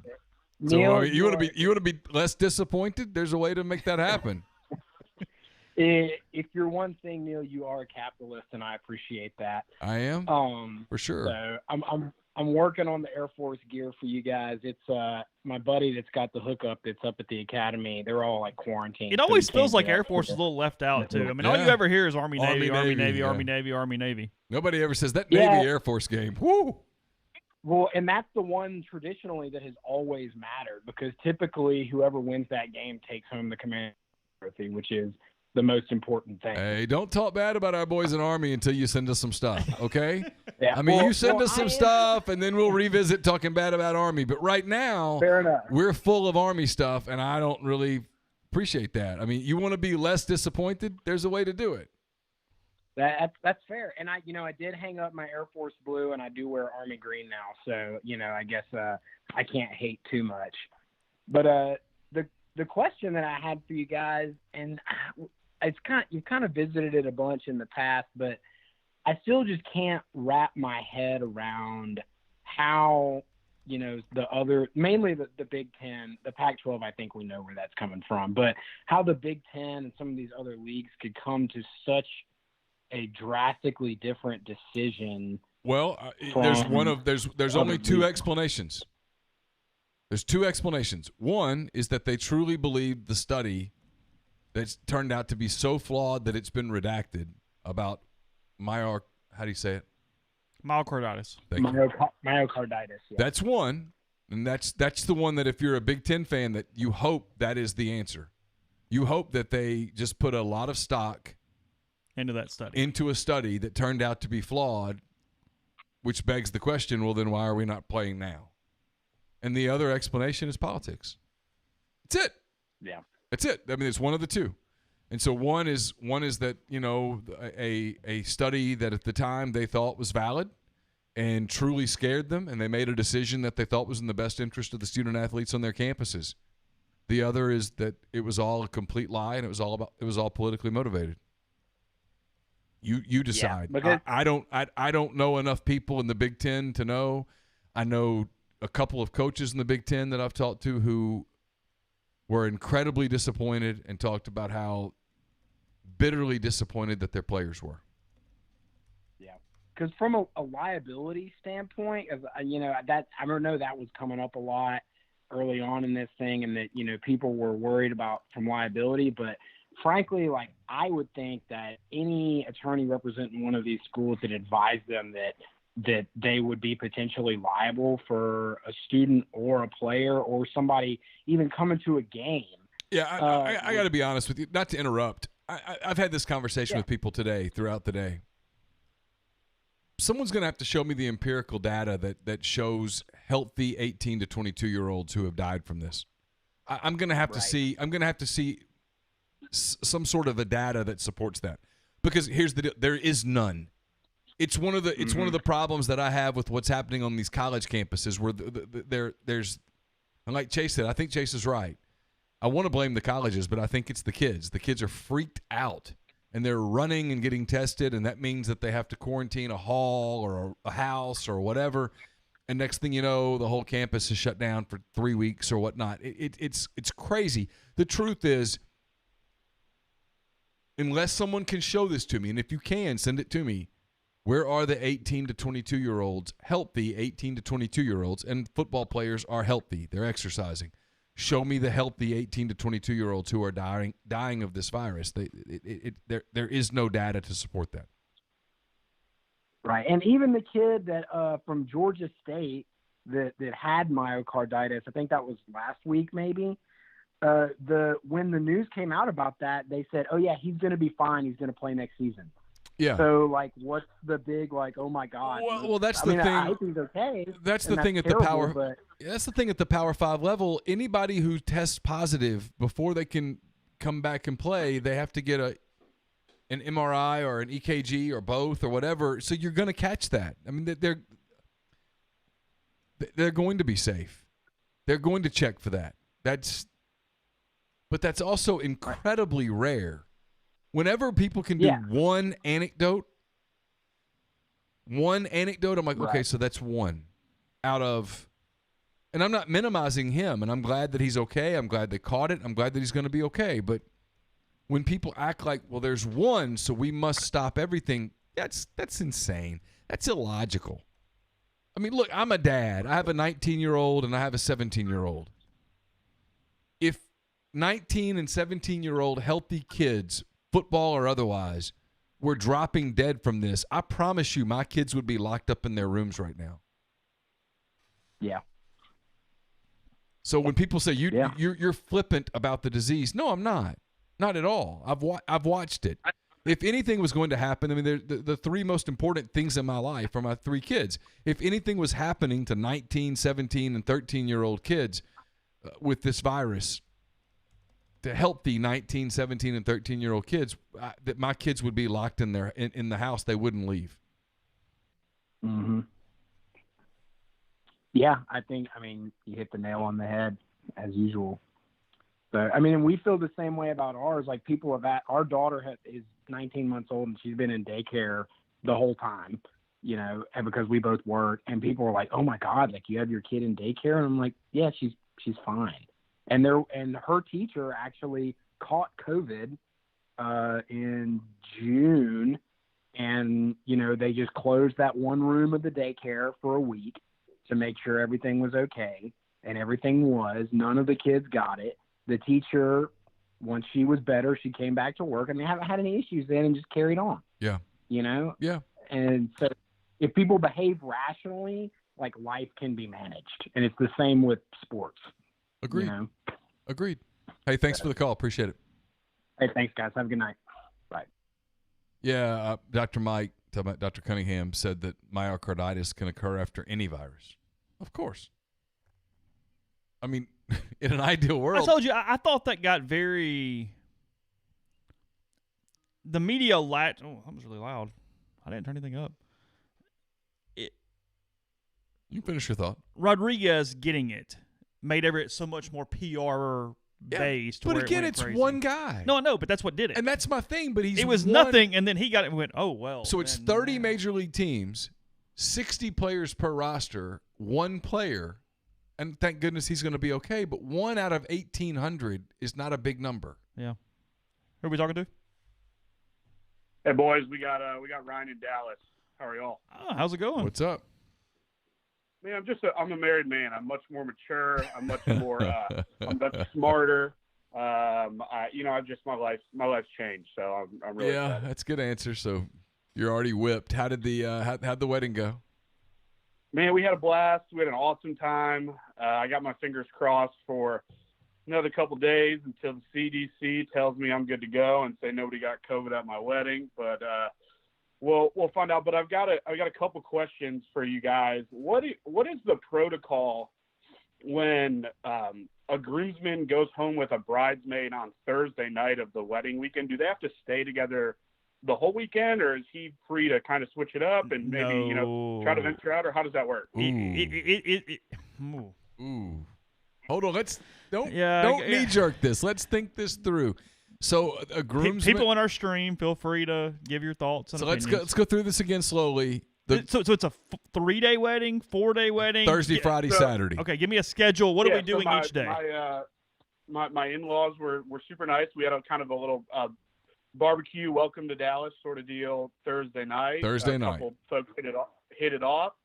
Okay. They spent time together, and and then Friday morning happened, and I'm playing golf, and I said, well, what's the deal? And he's like, well, I mean, there's going to be some more girls there tonight. And I said, whoa. Oh. I don't know how that's going to work. So I didn't know, we got into a little debate of whether that was kosher or whether that was this is a great debate, because I can see both sides of this. I can see on one hand how you remember we have a bride that was already been a little high strung, according to Ryan. I'm not saying a word. That's a great question, a great point. So let me ask this, and I know she's a bridesmaid, so they're close, but how close are they?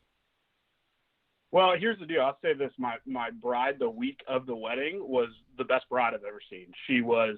It was like the week before. Is she sitting beside you right now as we're having this conversation? Come on. No, but that's transparent. All right. Hey, how you doing there, sweetie? It was all good. She'd gotten the stress out. She's good friends with the girl, of course, but at the same time, everybody's grown adults, so I don't know how much really babysitting's going on. Okay. Both all right. people So single, both people were willing. The groomsman in question here, is he reputation as a player? Maybe. Yeah. Something Okay. a little on the lines. He's a good-looking young guy, good career, suave. Did he make any? Yeah, maybe a little bit. Did he make any promises on Thursday? I don't know that, but if I know him, he did not make any promises. Then I'm going to come down. I'm coming down on the side of all's fair in love, war, and weddings. We have to know the people, because it could easily stop. Why? The bridesmaid feeling jilted screws up the entire weekend. It doesn't screw up my weekend. Did it screw up your weekend, Ryan? Well, it didn't, but it could have. It didn't- That's why it's a conversation. Didn't screw up my weekend. Did it screw up your? Okay, no, well, hold on. Did it screw Hold up on. your new wife's did weekend? was he stag the rest of the weekend, or did he actually with another bridesmaid? What happened? Well, that's That the is a funny good part of the question. story. He started shooting his shot with other bridesmaids, and then after a couple drinks, just figured it was easier to end up with the one that went home with him on Okay, Thursday. so see, So we don't know then, because he stayed with the same one. Did she get a little annoyed as the shots were being taken? I was a little preoccupied. So Well, I don't Okay, know so exactly so how what you're that went saying down. is he played a season for the Padres, declared free agency, talked to the Angels and the Dodgers, didn't get a contract done, and went back and re-signed with the Padres on a He short-term flirted Yeah, with free agency. on a short-term deal. Yeah, he flirted with free agency. He found out that the incumbent team had the best deal on the table, and he went back. So in this case, she really can't say anything because she had a window of opportunity to explore and she didn't do it, and she took him back. So it's all good. I take agree. it. I agree. They're not going to end up. What- they're not going to end up married or anything. This is right? a decent question from the stream. How old are the what's the party? Like, how old are you? What age ranges are we talking about here? We're all late 20s. Okay. Late 20s. I think we're 20. I'm 27, and bridesmaids. That are is a good 26 point in the or stream. 28. I think it's a bigger deal if everybody's in their 30s versus their 20s. Okay. Do we have pictures? Yeah, everybody was single. There's no kids involved. There's no. Nobody everybody broke was some cardinal rule. I just think it was flirting with issues. But if if you, get, as a bridesmaid, show up at a wedding expecting to meet your future husband, I'm not it to happen. I'm kidding. I mean, I think have, I think it's safe to say that perhaps you set your expectations too high. Yeah, I'm with you. But we had an awesome time. There was a million problems, but real quick, nothing one more seemed like a big question on this. problem. How many of the go ahead. bridesmaids were single? Yeah, that is a good question. So, like, what was that? What was it the was, actual pool that he was attempting to dive into here? So I think there was 12 bridesmaids. I think 5 of them are married. Okay. And 7 of them were single. So it was pretty Oh. 50-50. Okay. It was pretty 50-50. But we had a great time. There was problems, but nothing really seemed like a problem. Somebody, the band introduced us by the wrong last name when we walked into the party. It's okay. Yeah, I didn't even notice it. People kept making jokes to me the whole time, and I had no idea. Somebody fell into the cake. That's not good. Somebody from the club was able to come up and clean it up real quick. I think that has to do with the club said it was the most liquor they'd gone through at a wedding in 2020. Yeah. I think it probably had to do with Ole Miss people. That would have been my guess. Yeah, it was something else. I got a new Scotty Cameron putter as a wedding gift, Chase. So That's nice. That was my second favorite part of the weekend. It was awesome. How long had the girl been single that was the Thursday night person? The Padres. They've both been single for a while. Okay. All right. There was no getting over. There was no heartbreak. There was no rebound. It was that was the only reason that I thought it may be fair game on Friday was because I think they both went into it with eyes wide open. Okay. And, you have to just know the participants is all I'm saying. Like, there are situations where that's a huge problem. And there are situations where it's like, okay, whatever. Yeah, no, great. It's just them two. It'll be all right. There's no doubt about that. You just gotta know it a little bit. You gotta understand it. Has there been any contact between the two of them since the wedding weekend? Yeah, I don't think so. Okay, that's fine. Yeah,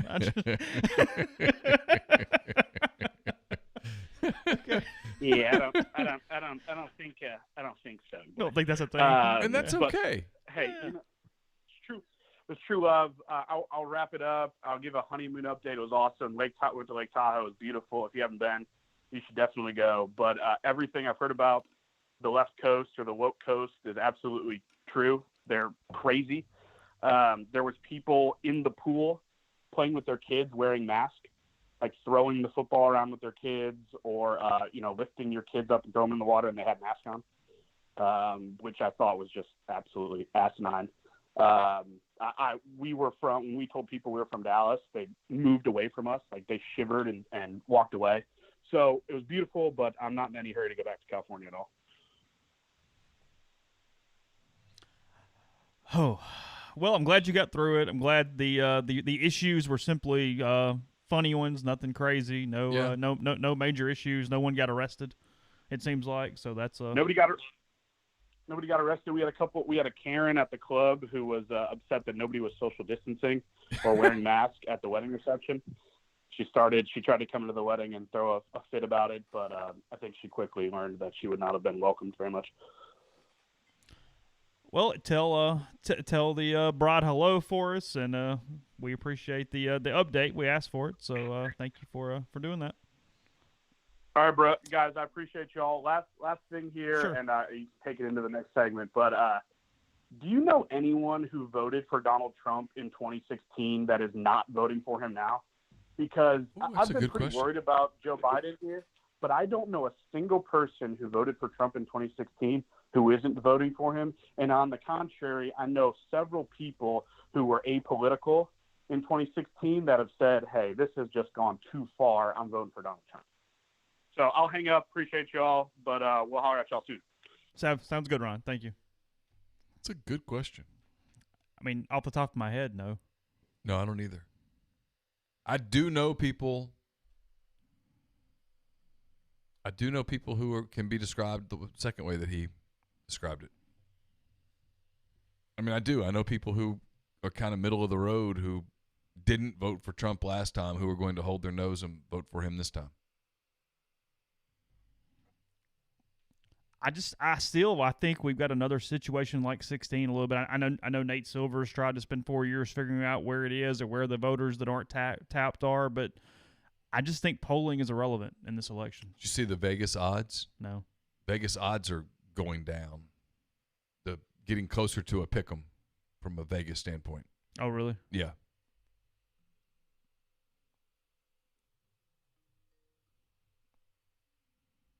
Someone changed their mind?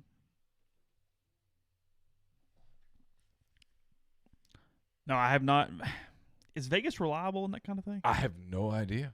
I don't either. I mean, I typically. And now again, they're just trying to get even odds on both sides. I mean, Vegas doesn't go into stuff with an agenda. Making money is their agenda. Their agenda is to make money. That whether it's off Joe Biden or Donald Trump, they don't really care, or they might care, but it doesn't impact their decision. Yeah, of course.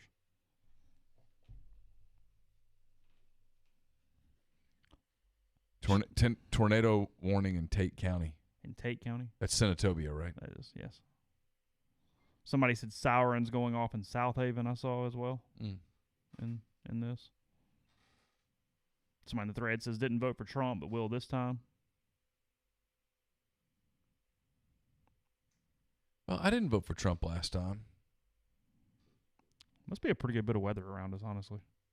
Well, there's a hurricane that came up, and what happens is sometimes we're under a tornado warning. Watch is what I'm telling you. Sometimes a tornado becomes a tropical storm or a tropical depression, and it does create weather.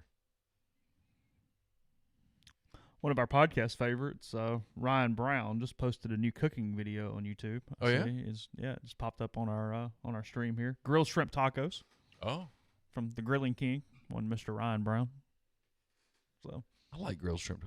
Do you like the flour tortillas or the corn tortillas? I'm a flour tortilla person. I know a lot of people disagree, and this is kind of one of those knives deal. I love both. The corn tortillas, the fact that they break apart so easily, bother me. The soft corn tortilla.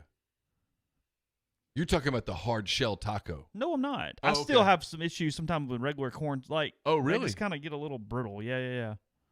Now, I mean, I love street tacos, which are going to have corn tortillas typically with them, soft corn tortillas. So you would rather have a flour but tortillas? Just in general, I prefer a flour tortilla, okay. Yes. I like both a lot. I think I prefer the corn, but if you say we don't have that, we have flour, well, I'm good. I'll go this with you. If it's flour, I'd like for it to be steak or beef. Yeah, I was just thinking the exact If it's corn, same thing. it can be chicken, shrimp, fish. Yeah. Yeah, it actually kind of depends on what I'm eating, I think. But if I'm just eating steak tacos or ground beef tacos, I would rather have flour. But if it's poultry or fish or something, I think I would rather have a corn. I'm not sure that as much as I would like to argue with you, I think that you might be right there. Favorite tacos in town is Taco Shop. They are very good. That's just me. I like the tacos at Uno Mas. I don't know that I've had those. Yeah, really good. Where is tacos. Uno Mas? It's next to First Watch, over in that shopping center. Okay, I haven't been there yet. Yeah, really, really good. Yeah, they have 7, 8, 9, 10 different street tacos that are really good that just come with the radishes and the cilantro and the deal. Yeah, it's good. They've got a pretty good ceviche there as well. Oh, really? Yeah. Big fan. Mm-hmm. Oh, I am too. I love ceviche. One of my favorite things. Yeah. So those are the two answers I would probably. If you're eating at one of the plain just Mexican restaurants in town, El Agave typically is better than the other ones. It feels like their meat's a little better. Yeah, just yeah, kind of my thing there. But those kind of places are not my jam. The supermarket Mexican kind of places that are. Yeah. I love some taco shop. I mean, if I'm just letting the diet go straight to hell, that's one of your that's one of the ones. Well, their chips and salsa are fantastic too. I don't know that I've had it. Their pork taco is, oh my God, so good. Uno Mas has got a chorizo queso that's really good. Oh yeah, pretty good stuff. So anyway, let's see. Daniel Green asking in the thread: is there any chance Matthew Morrell is a one and done? I don't think so. No, it's probably a little bit much. Might be a 2 and done potentially, or a 3 and done. But no, I don't think he's that immediate impact. I'm sure they'd love to have that. They'd love to have that kind of an NBA presence. But no, I don't think so. Now this other cat might be. Yeah, the only thing with Brandon Huntley Hatfield is that he's so young. I mean, like if he reclassifies, he should have been in high school. He'll still be 17 when he starts his college career. So I don't know that he's a one and done. Which might be the perfect way to get one of these kind of guys. Well, they don't need a one and done though. I mean, you do, but you can get there other ways. Yeah. You just need an NFL. You need an NBA presence. Yeah. I do think. By the way, I do think there's a chance that Breein Tyree is drafted in the second round. I think Breein has a real two-way deal, probably. Yeah, exactly. I think he has a real chance at a two-way deal, which for Breein would be fantastic. Who are we talking to?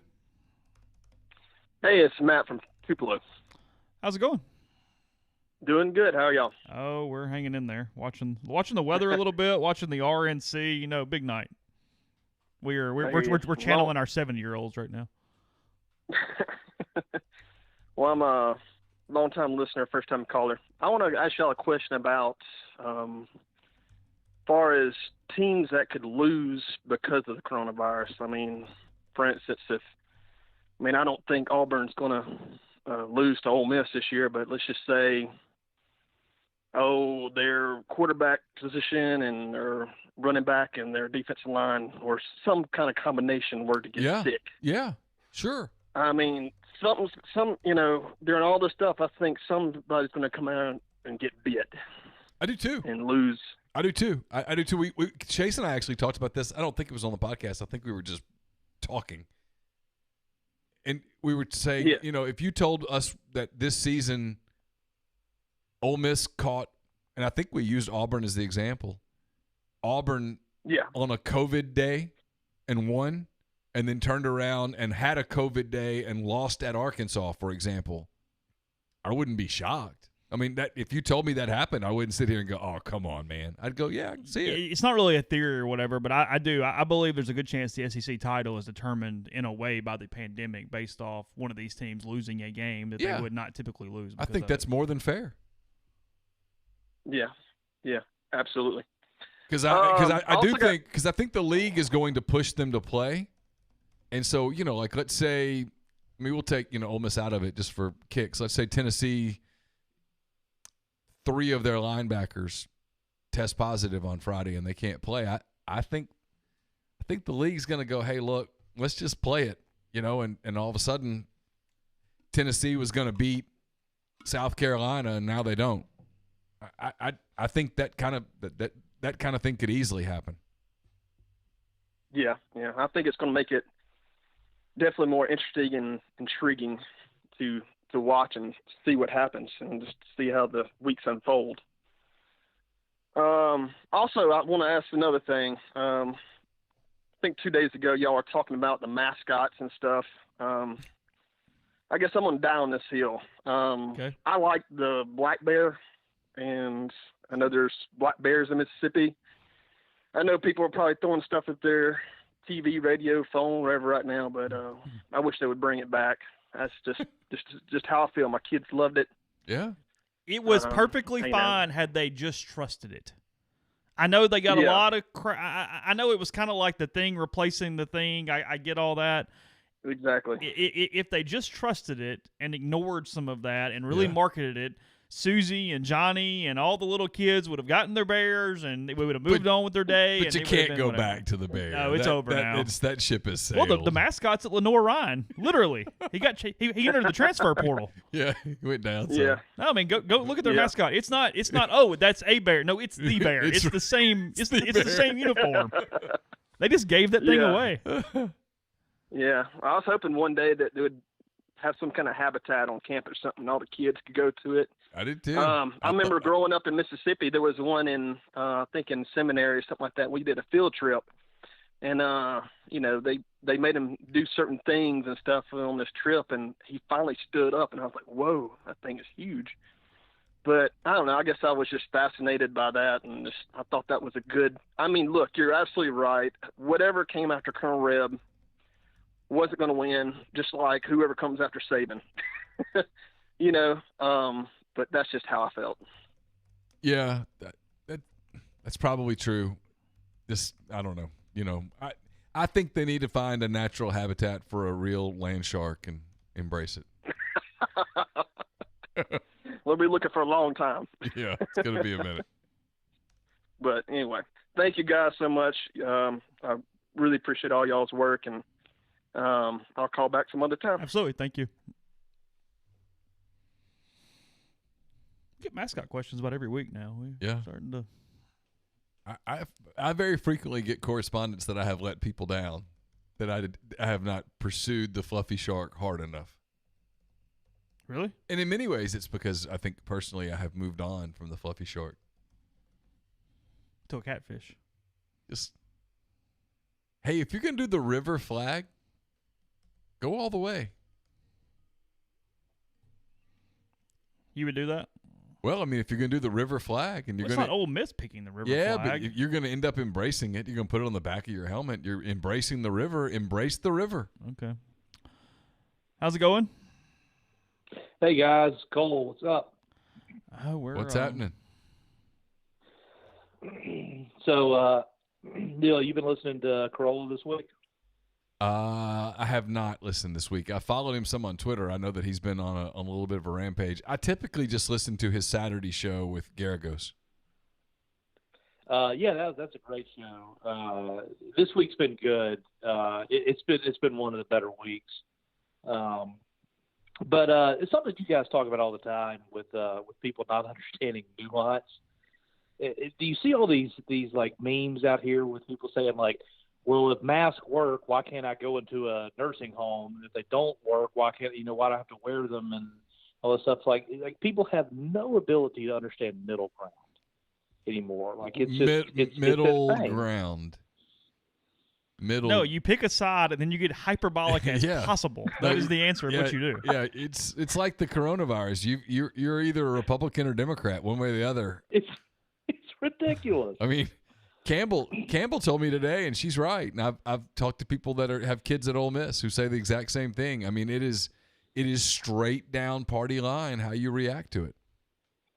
Yeah. Oh, there's been some issues on teams between that of Sure. players choosing one side or the other on protocol or what should be going on or not. I mean, Sure. I've heard several instances of that. Of course. Yeah, these. Sorry. Yeah, it's just gotten it's gotten crazy. Nobody can have a conversation where they understand any type of like just compromise or gray area or just like everything's mutually exclusive and it's baffling. Neal, what you drinking on? Just some Buffalo Trace. Same. It's not Earl Grey tonight, so he's Yeah, no. Yeah, I'm drinking on Buffalo Trace as well. It's good stuff. Yeah. Buffalo Trace is great. It's one of the top 3 or 4 for the price. Just Absolutely. always solid. It should Yeah. be on. It should be in every bar just to be sitting there. It's absolutely one of the staples. Well, and Neal, you hit on this a couple weeks ago. I'll go to this page. You probably listened to Garagos and Corolla on this, where they were talking about how when you realize that somebody's given you an authority to do something and you think, wow, I'm way too, unexperienced to do this. It's kind of how I feel about these school boards and committees that are making decisions. People always kind of blindly trust them. But at some point in your life, you're given a job and you go, man, I am way underqualified for this. And is this what's been happening my entire life? It's a combination. Yes, the answer is yes. It's been happening all your life. I mean, it's like right now. I mean, locally. I mean, you've got the city and the county fighting over who actually owns the statue, because it appears that the city actually does own it, because they found. Have you seen this, Neal? No. All right. So you hadn't seen this? No. All right. So there was a document that was found. I possess a very strong ability to get into my own world. Okay. All right. So they found a document. Citizen journalism. Just somebody found it. From like 1868 or something. If I'm getting the story, if I'm getting the story wrong or the date wrong, sorry, I could pull it up. The Daily Journal had a story on it today. So they find this document where the county gave the city that area, like the courthouse, middle, whatever. Basically said by, I forget the wording they used, but essentially you take care of it, you maintain it, it's yours unless we want to build a new courthouse and we'll ask for it back. Well, they can't find any documents to say they ever asked for the courthouse back or for they do anything past that. So it's very likely the city owns that piece of property. Well, why that's important is that the city has been saying they can't move that statue in the middle of the square because it's county owned. Now, the county supervisors recently voted unanimously to keep the statue there. And it's where, I mean, maybe I'm missing something, or maybe I just have a little too much logic for this situation. The supervisors very likely could be voted out if they don't move the statue next time. They have a perfect opportunity to just get out of the way. Let the city do it. And say, hey, this is on the city. Let you handle it. It's yours. Hey, this document from 1868 says your thing. Yeah. But no, I think they're going to both buckle down, and the county's going to go, no, it's ours, and take that vote upon themselves, and that makes no sense to me. I cannot understand it in any stretch whatsoever. My point being, what you're talking about, it's a combination of the way it's always been done, which is wrong half the time, or it's the Peter principle, where you're elevated to a spot that you're incompetent. It's one or the other in a lot of situations. The Peter principle is the most fantastic rule in life. Like it's perfect. Anyway, I don't know if that's exactly what you're talking about. I just saw it a little earlier today, and I went, you know what? Okay, so no, that's the same thing. I remember one time I was working as an assistant golf pro at Mallard Point. They said, hey, Cole, we need you to pick which billboard. I was like 19. And so we need to pick which billboard we need to mark it on. And I'm like, qualified to make this decision? I'm 19. But, like, if this is the kind of thing that people are qualified to do, like, good Lord, I don't trust committees at all anymore. Like, we're going to, make our kids wear masks. If they don't wear a mask, we're going to send them home. And I'm like, I mean, who are these people that got appointed to this board? Do they have any common sense? Probably not. So, anyways, I'll let you guys get after it. Thanks for doing the show. Appreciate it. Thank you. Cool. Absolutely. Were you aware of Max Kellerman's comments today? I have not seen the video. I saw the quote. If you would like to fill people in. No, I'm hearing about it for the first time. Oh, really? Yeah. Well, I had multiple podcasts today, and I wrote, and I was doing stuff, and the day got away. So ESPN's basically going to broadcast every SEC football game this season. I think that's a fair thing, other than whatever CBS does. Yeah. So Max Kellerman, who works for ESPN, he's a co-host of First Take. So he's upset that ESPN's going to broadcast SEC games? No. Have you not heard the quote? Right. No. Sorry. So here it is in full context. AL.com is where I'm reading for them. I bet their comment section is special right now. We'll get down there in a second. You, Stephen A. Smith, who he's talking to, made the argument a couple weeks ago you thought if SEC football wasn't played, that could swing the general election because people in Trump's base would be very upset that they didn't have football, which is practically a religion down there, Kellerman said. I disagreed because he would simply shift blame because the pandemic is raging. They seem to be susceptible to very low-quality information and easy to propagandize and also immune to facts, talking about Southern people. Okay. Max Kellerman said. All right. Because, as Kellyanne Conway, an advisor of Trump, said, they have alternative facts. If they stay in their propaganda silos, like the Fox News propaganda silo, it wouldn't matter what happened, because they'd say the handling of the pandemic has been great. The handling of the pandemic has been the worst in the industrialized democratic world by far. The United States, by far, at a federal level, it's been a disaster. And as a result, we're dealing with this pandemic, and yet I didn't think it would affect voters because the blame would be shifted. If the NFL doesn't play football, I think the NFL players have a lot of power here. If they don't play football, at a certain point, the core will remain, but the NFL football base goes all throughout the country. It just doesn't hit one or another's political base. It is, let's see, but insofar as there's such a thing as swing voters still, it would absolutely affect some of them. If the NFL season isn't played or is interrupted as a result of social justice issues, and of course we understand this is all against the backdrop of the pandemic, I know we exist in the sports bubble and we have outsized the idea of effective sports, but I think it might actually have political consequences in the general election. So yes, he calls it. The point being, to SEC fans, to Southern football fans, he says that they seem to be susceptible to very low quality information and easy to propagandize, and also immune to facts. And then gets on the talk of how they would stay in their Fox News silo. Boy, that's a broad brush. Yeah, ESPN employee again with lots of rights. All Southerners think the exact same way. Yeah, there you go. What's going on? How y'all fellas doing this evening? We're good. How are you? I'm doing good. My name's Michael, first-time caller. I'm out of Carrollton, Mississippi, just through the bushes from y'all there a little ways. Where is Carrollton? It is kind of in between Grenada and Greenwood there. Okay. Or better yet, in between Winona and Greenwood on Highway 82 over there. Okay. Little old small town. We don't even have a red light yet. Red lights are overrated. They really are.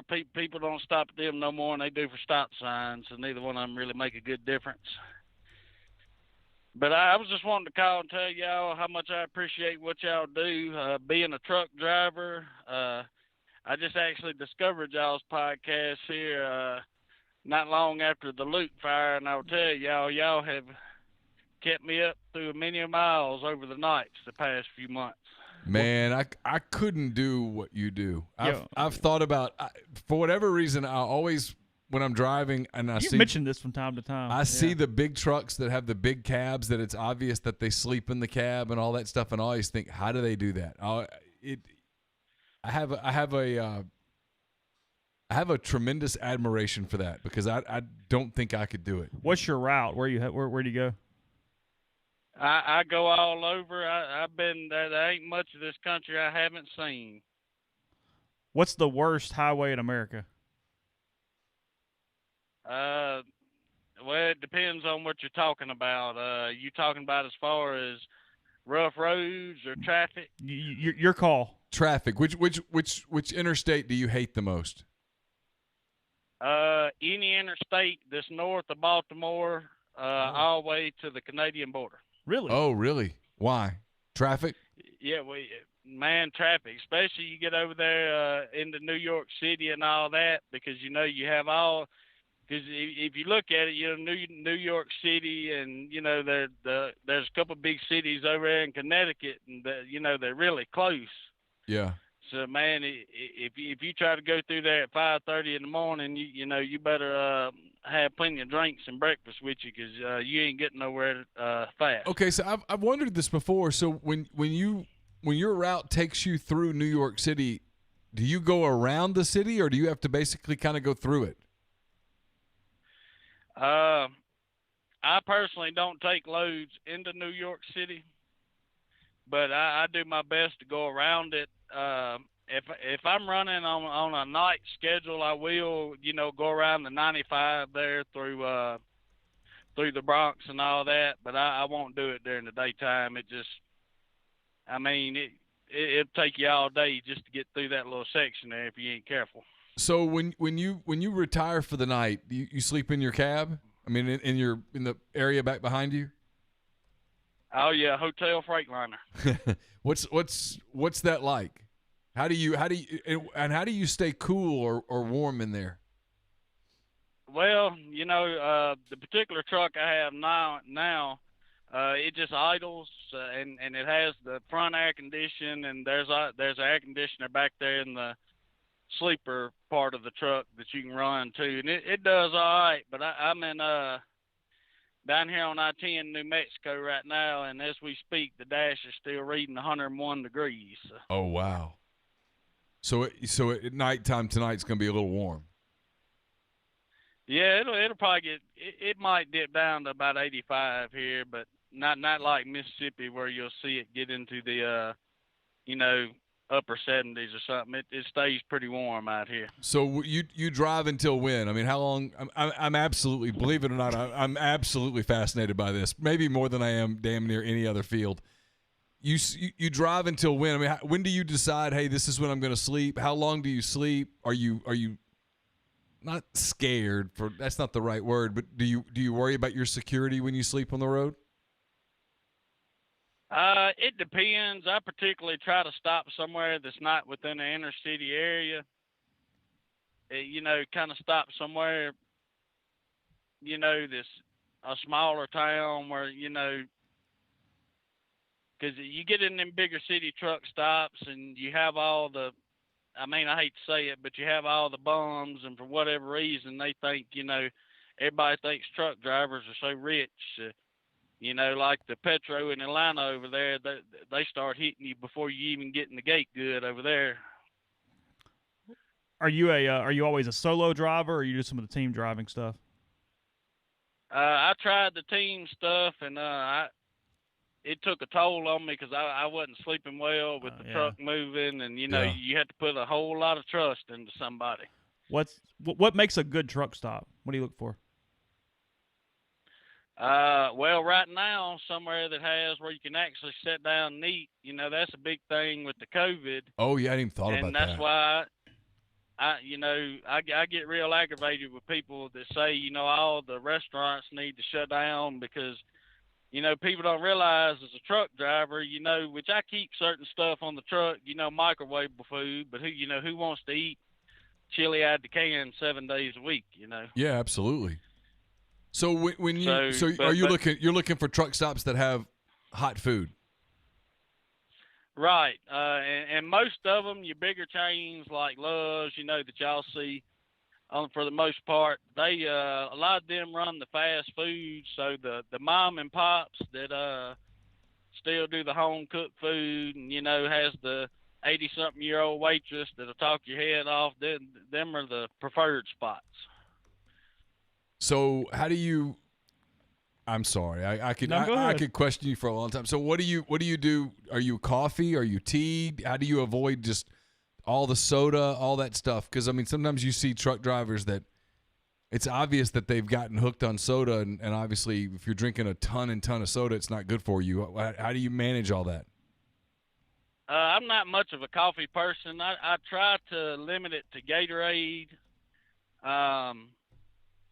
Gatorade, Powerade, stuff like that, and I'm not a big water drinker, but I do like the little flavored waters every now and then. But I try to stick to Gatorade and stuff like that. It's not too bad, even though Gatorade is still full of sugar. But yeah, but it's not like soda quite as much. Are you able to get exercise? Like, do you walk? And what do you do just to kind of keep the blood flowing? Because you're sitting in that seat so long. Right. Well, I try to park at the very back side of the truck stop. I try to make that a habit regardless. There's parking right by. Oh, we lost him in New Mexico. I could ask. Still there by chance? It hasn't hung up yet. I could ask. No, I'm still. Oh, there he is. There he is. But yeah, go ahead, man. I got all the time in the world to kill. That's a good thing about being a truck driver. So what's the worst city to go through? You mentioned New York. I'm guessing L.A. is a nightmare for a truck driver. Well, I'll tell you the good thing about L.A. versus, say, Atlanta or up in New York. The traffic's really heavy, but the people seem to be more respectful and mindful. Like if I'm trying to get over, people over that way are a lot more, let me back off and let him over, because a lot of people don't understand, I can't, in a big truck in a big city, you can't just take any exit, What So, is that the biggest pet peeve for us idiots around you on the road all the time? Is it just the lack of space?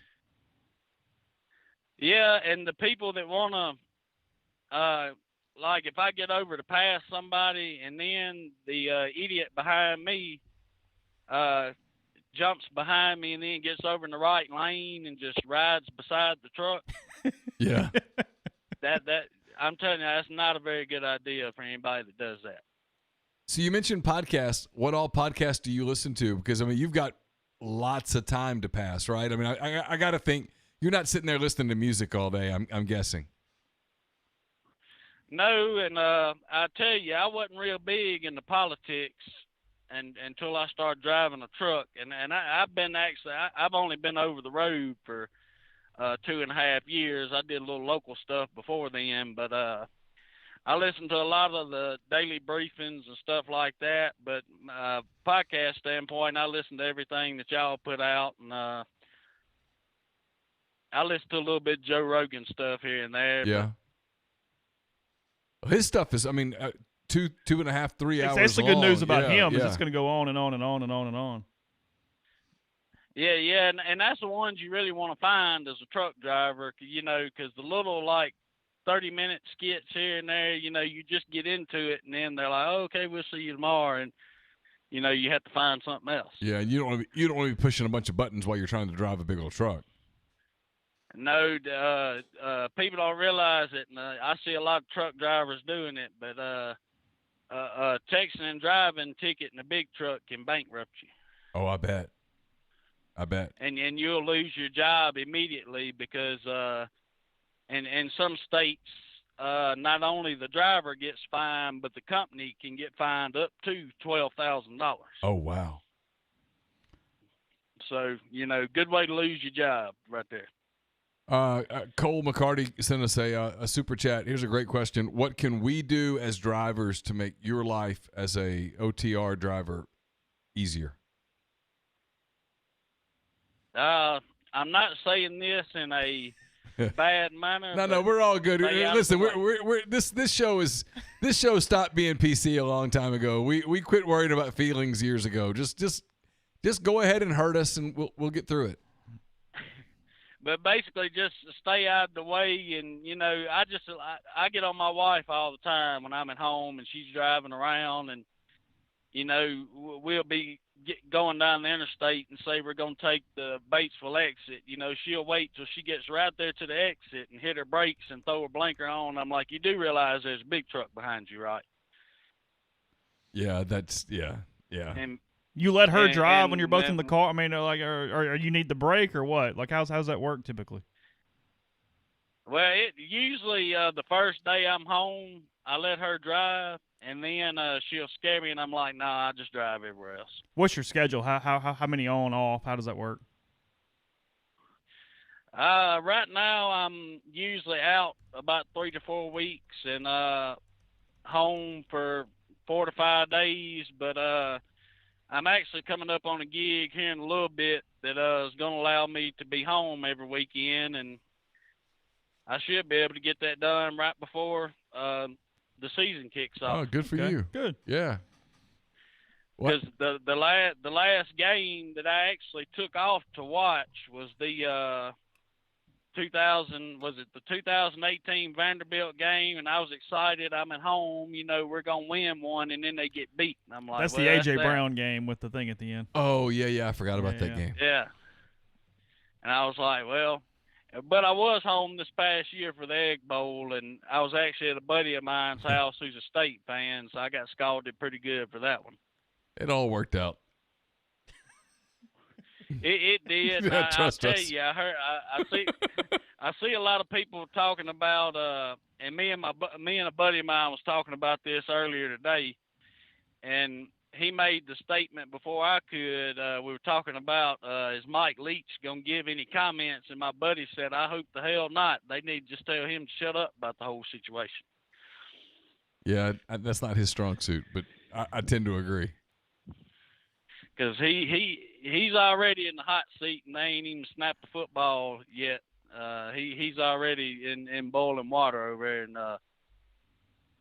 in Starkville. Yeah, we give it under 3 years, so there's no doubt about that. I'd give it less than that. I'd say 2, but possibly 3 if he can win. But how in the SEC are you gonna drop back 5 yards and throw the ball every play is beyond me. Well, hey, thanks so much for the call. Stay safe out there, and call us back when you got time. We'd love to make you a regular caller. That's great stuff, and we're glad you get to be home for the weekends. Be safe, and thanks for what you do. Hey, thank y'all. Absolutely. Pleasant surprise there. Yeah, I'm fascinated by it. I couldn't do it. No. I couldn't do it, and I wouldn't want to do it, but I'm absolutely fascinated. It's one of the things that absolutely I could sit and talk to a truck driver for hours and ask questions. Yeah, just crazy. We've run into some really good ones. Him, the lawyer from West Virginia. That was great. Educated us a little bit. And Leslie said in the stream, Cole's 15 fingers in. had 1 or 2 at this point. Neal's still pretty easily over there. Nothing too crazy tonight. No, I'm okay. Yeah. So anyway, I don't know. Let's see. We'll give it a few minutes. Yeah, we probably will stop before we go up against Trump. Oh, we're getting close. Yeah, Ivanka Trump is right now introducing her father. Okay. Yeah, I guess we're already 10-10 on the. Yeah, the Notre Dame fan didn't call in tonight. I'm really crushed. I'm upset. I thought we might get. I wanted to go back to back with him and that Kentucky basketball fan. See if we could give about how salt of the earth and never paying somebody they are. So it was all good. Oh gosh. Yeah. So yeah, Trump's coming up in a couple minutes. We will. We'll end it there. We'll let you know. To learn about cybersecurity, or you want to hear from insurance underwriter. Yeah, look, some are better than others. It is what it is, guys. Appreciate everybody in the stream though. Had a great time tonight. Be back next week. Let y'all know the schedules as we can. Stay locked in Rebel Grove, and again, some other opportunities for you too, as we got some stuff in the works that we're going to get to. So we appreciate it. We'll talk to you again very soon.